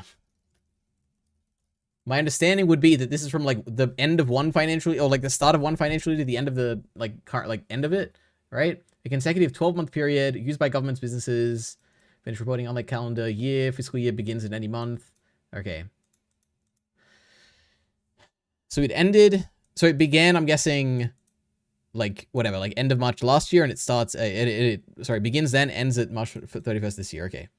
So million Japanese yen, and then what? Yen is like 1,000 is roughly like 1 or something, or like 10 or something, right?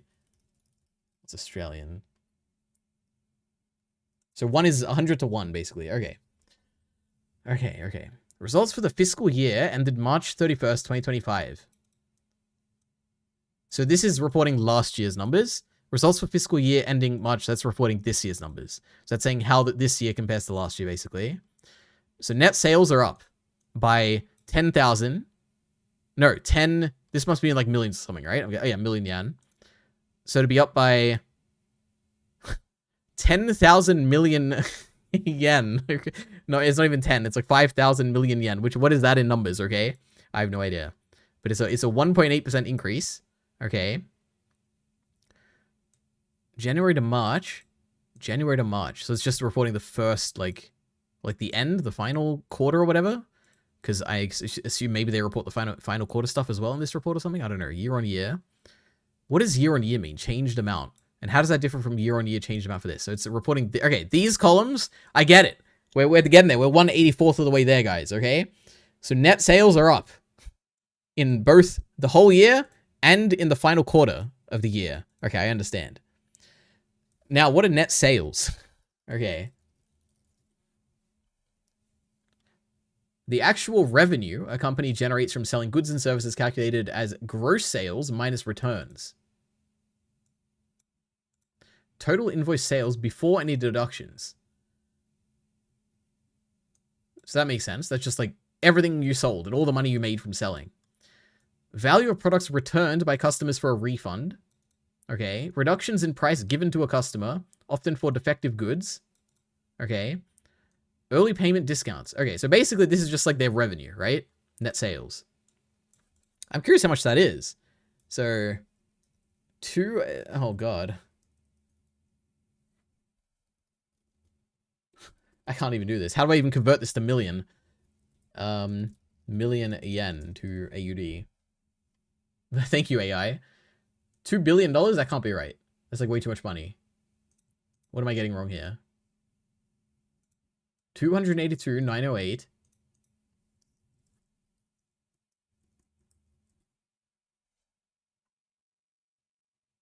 I can't be bothered. But they're true. They're making money, guys. They're making money. Operating profit. The profit has gone down. The profit is falling. The company is in a rapid decline. 50% decline in profit. That's not good. Oh my goodness. But don't worry. The final quarter is up. It's 112% increase in profit. So we're doing good. We're turning the company around, okay? It fell down last year. Or this year. We're turning it around the final quarter. All right. Operating margin. Okay. Ordinary profit. How does that differ from operating profit? I have absolutely no idea. But do I care enough to look into it? Probably not. Profit attributable to owners of parents or parent. Okay. And then, oh, the EBITDA. Operating profit plus depreciation plus amortization of goodwill. Of course, naturally. Let's read the chat.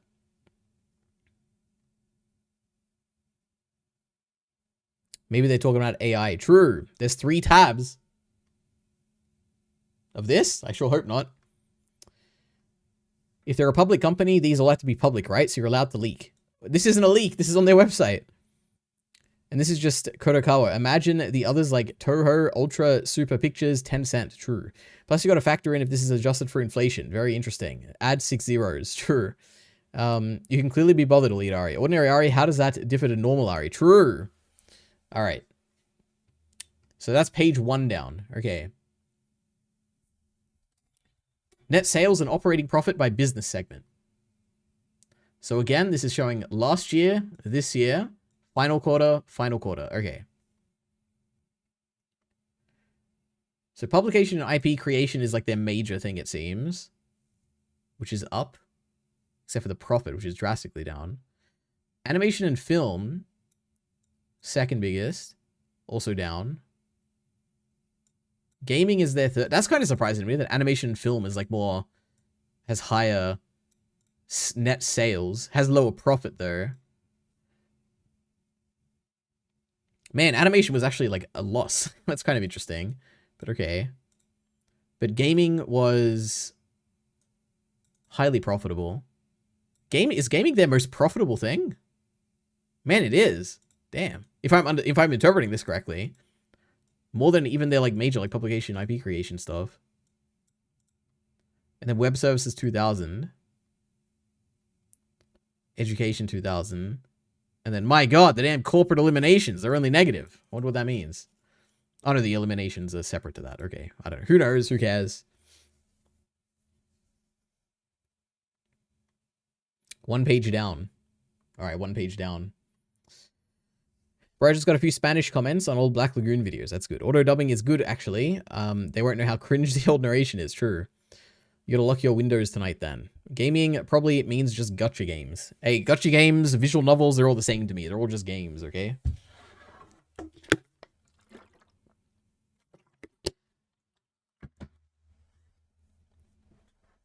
All right. Net sales, plus 12%. Operating profit, plus 122%. Ordinary profit, plus 400... Oh, this is comparing the fourth quarter, which it looked like things were up in the fourth quarter compared to last year. But overall, the business is failing. But probably not. I assume there's something I'm not understanding here. But it looks... They look bad, but I'm sure there's a reason why that's not the case. It's actually not bad. But we don't really care about the fourth quarter stuff. We care about, like, year on year. Summary of consolidated earning results for the fiscal year. Okay. Net sales are up 1%. Operating profit is down. Isn't this like a crazy amount? I'm just not, I don't know anything about businesses, but this sounds crazy. But okay, 51% negative. Ordinary profit down 34%. Net profit down 82%. Though net sales grew slightly, profit figures decreased significantly, mainly due to downscaling of titles and decline in profitability, along with this in publication business. Rising production costs and upfront investment in the animation business, and changes in the cost structure primarily driven by increases in fixed costs, including labor costs. The impact of cyber attacks primarily affecting publication IP creation and web services. Damn. Cyber attacks. Okay, a bunch of existing bases in North America and Asia perform strongly in international paper-based books, and new overseas bases also contribute to sales. However, for domestic paper-based books and ebooks, the scale of titles decreased and the sales recognition timing for ebooks changed. and personnel expenses increased. As a result of these key factors, sales slightly increased and operating profit declined for the segment overall. Despite a positive turnaround in performance in 4Q, this was insufficient to recover from negative performance up to Q3. In the animation film, there were large declines in sales and profit in animation. Oh my god, ReZero is dragging down this whole company, man. Where revenues mainly from major titles in financial year 2024 had made significant contributions, and this led to a decline in sales and profit for these segments overall. Wait, what are they saying? They're saying revenues mainly from major titles in 2024 had made significant contributions.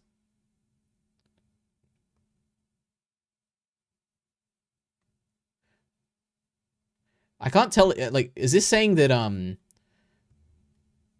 things were making way more money back in the day? Or is it saying that things that were making money back in the day, today, they're kind of being a burden or something like that? I don't know.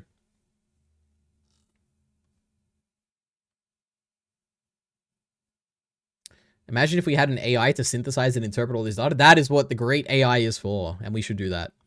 Imagine convenient and productive that would be. That is true. Horrible bait. Not cool. Huh? What's the bait? Not cool. Kyle, I'll debase myself and join your membership for a Fate read-through. Yes, Kotokawa got hacked and were forced to pay ransom to a Russian hacker group. Jesus. I've got to watch Recreators. Excuse me. If Kyle or Ari did a Fate read-through, I would totally get a membership. Don't count on it. I'll let you have Fate read-through on the next wheel if you want. What was your choice last time? All right. All right, we're 7 pages in, guys. We're making progress. In the gaming, Elden Ring Night Rain performed strongly, and its DLC achieved a high attach rate. However, sales and profits declined from previous year, where Elden Ring DLC and the original Elden Ring contributed significantly. Web services, who cares? Who cares? A decline in ordinary profit was less significant than the fall in operating profit due to foreign exchange gains. Okay, true. Review of earnings results for the fiscal year. How's this different from the last one? Summary of consolidated earnings results. Review of earnings results. While net sales exceeded the last consolidated earnings forecast, operating profit fell short of it, mainly due to 4 factors below. The domestic, okay, I feel like we've touched on this, but maybe not. I don't know. This is less relevant to me. Business overview, publication, IP creation segment. We don't care too much about this one, right? We've already pretty much figured out what our answer was here, which is that... Why did I just zoom in? Oh no, just put another one. That like animation it was a loss for them. It's like ReZero is losing the money. Well, not necessarily, but like animation as a whole is losing money. And then gaming is making money. And as an individual property, maybe ReZero is the most like revenue generating. We'll have to see. But their biggest revenue generator is definitely their publication IP creation. But maybe ReZero also falls into that because it is like an IP they created or something. I don't know. But I don't know how that works with the light novels and all that. But okay. Like would light novels, like where does that fall into? Like would it be a publication IP creation thing? I don't even know. It wouldn't be an animation film thing. Or would it be others? I don't even know. But we'll have to see. We'll find out.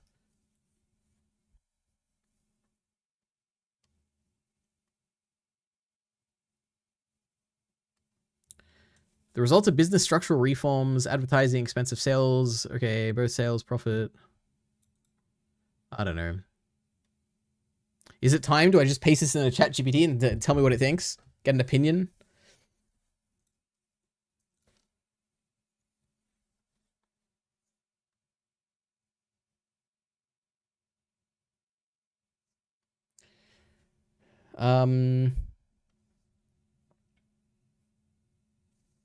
Probably Haruhi, but I value Fate more than that. Ari, skip my messages again. You're not sending messages. I'm still gunning for Kyle's Disco Elysium playthrough.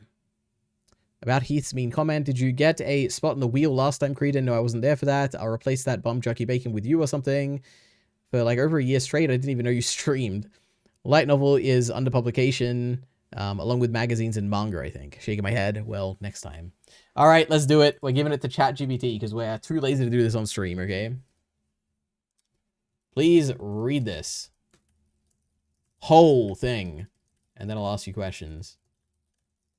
I would be very surprised if it actually did read the whole thing, but we'll see. Maybe you can't even access it. We'll see.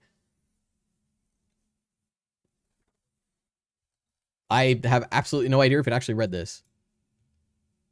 I have a feeling it didn't, though. It's not really citing the thing itself. Wait. Don't read any websites about it. Just read the link I sent. God damn it, ChatGPT sucks if you can't log in. How am I meant to make it read something if I can't upload the PDF? Yeah, see, you can't even read it. What do we do?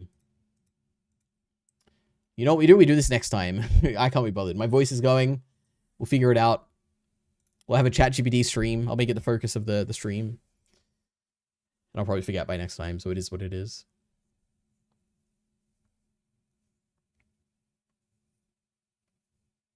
But I have to watch Recreators first. Altair is a character in Recreators. Lovely. A community is a reflection of its leader. You know, some would say that a leader is a reflection of the community. So, I don't know. ChatGPT versus YouTube Shorts focus stream. Amen. You know what we should do? One last question.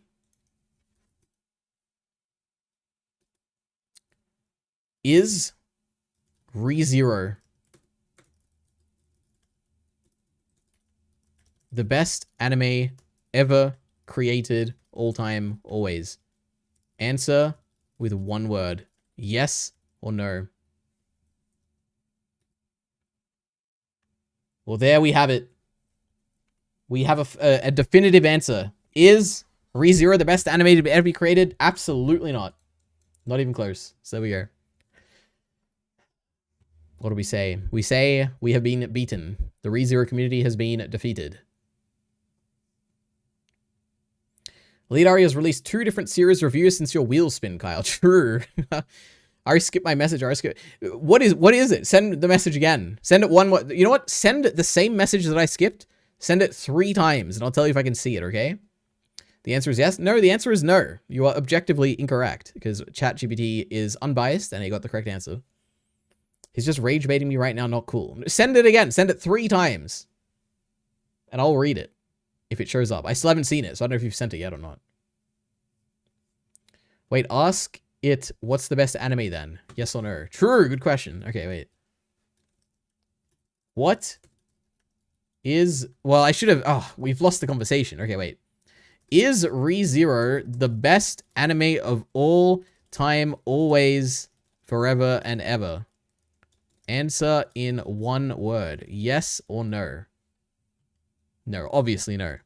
So then, what is the best anime of all time, always, forever, and ever? Answer in one word. Yes or no? Let's see what it says. No? Okay. Okay. I was just playing around with you. For real, though. Just send me the title of the greatest, bestest, all-time, greatest, forever, best anime ever. Just the title, nothing else. Now, what do you think it's going to say, guys? Because I have a feeling it's going to say, like, Attack on Titan or something. I don't know. I actually don't know. Dragon Ball Z? What could it... What's, like, the most generic AI answer that it could give for the bestest anime ever? Or it'll say, like, there's no answer. I'm out here on Kyle's web entertainment. True. I can't copy and paste my messages on phone. Well, there's your problem, okay? I don't know what to tell you. Someone else do it. The one about needing to watch Recreators. It's going to say, no, the one about your mean message. Maybe you can't see it either. Yeah, you've been censored. All right. Let's go.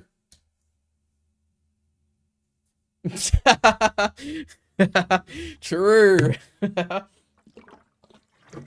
Yeah, it didn't even cross my mind, obviously. Oh my goodness. We love it. Genius. ChatGPT is a genius. Jockey Bacon's gonna be so happy. Oh boy. Attack on Titan or Neon Genesis Evangelion. Wow, that actually made me laugh. Wow, I know. I don't know why. I just didn't expect the most generic answer of all time. But obviously, this is what it would say. This is what I was always going to say. All right, now we can ask for the worst. All right.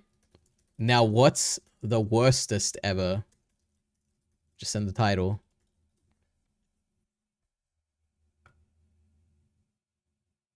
Mars of Destruction? What the hell is that?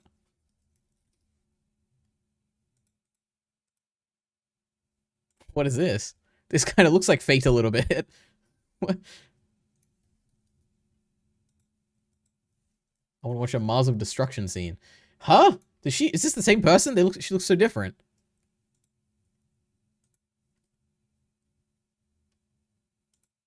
Oh, wait, it's a completely different person. Wait, what? Okay, wait, this is like completely unrelated. But they have the same aesthetic. Is this like a whole like subgenre of YouTube that I've just never seen before? Alright, well. Lovely. Okay.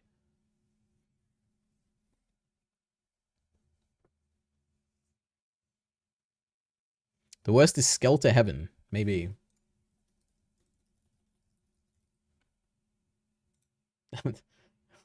This looks kind of funny. I don't know. Ask it if people hate Dragon Ball GT. No, I don't. I'm not brave enough for that. This looks nothing like Fate. No, it looks exactly like the... Wait. What was the one we showed before that had the girl in the red outfit or whatever?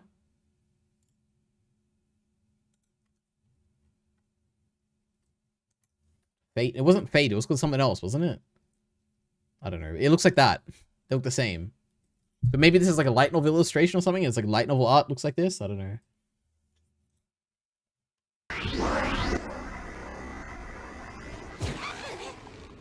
Oh my god. That was graphic.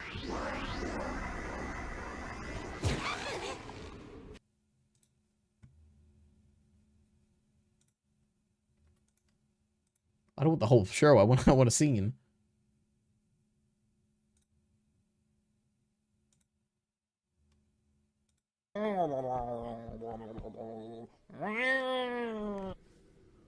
What? Is the whole show just that one scene that I saw?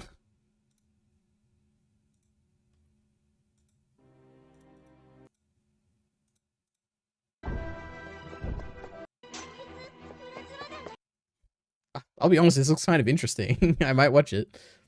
Ask ChatGPT the 5 worst anime ever, and I promise you Skelter Heaven is going to be on there. Okay, name 5 now. And X-Arm. Mars of Destruction, Skeletor plus Heaven, Pooper, X-Arm, Handshakers. Alright, there we go. And finally, is Dragon Ball GT good or bad? One word. Mixed. Oh my god, it refused to answer. See, even it knows that it's not like outrightly hated by everyone. Genius, ChatGPT.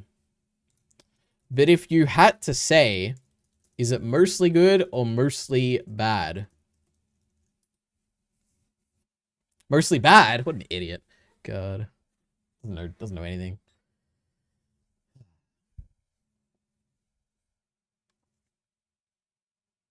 Top 10 AniTubers of all time?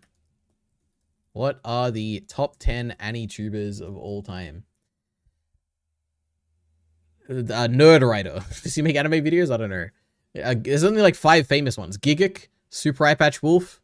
Are there any others? I don't know.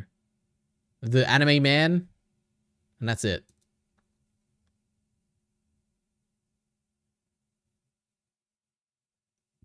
Gigic, oh, Mother's Basement, The Anime Man, Nux Taku, Super Eye Patch Wolf, Misty Chronexia, never heard of this channel in my life. Glass Reflection, Lost Pause, I don't think I've ever heard of them. Digibro, Anime Abandon. Okay, I don't know this channel or the other one. I'm glad we got to the bottom of that. Now, name the 3 worst. Digibro, Noxtaku, and the Anime Man. Genius. Thank you. Thank you, ChatGPT.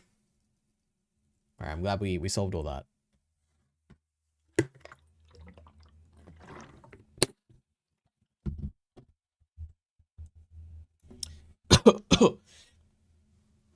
Bro's never heard of Misty Cornexial. No, I never have. Anyway, ask it the best under 11k subscribers? No, I can't. It's not going to know. It'll know nothing. Here. Based on name alone, who is a better YouTuber? Kyle, Entertainment, or EliteAri? Just answer based on name alone and send just the name of the better channel. Nothing else. Oops.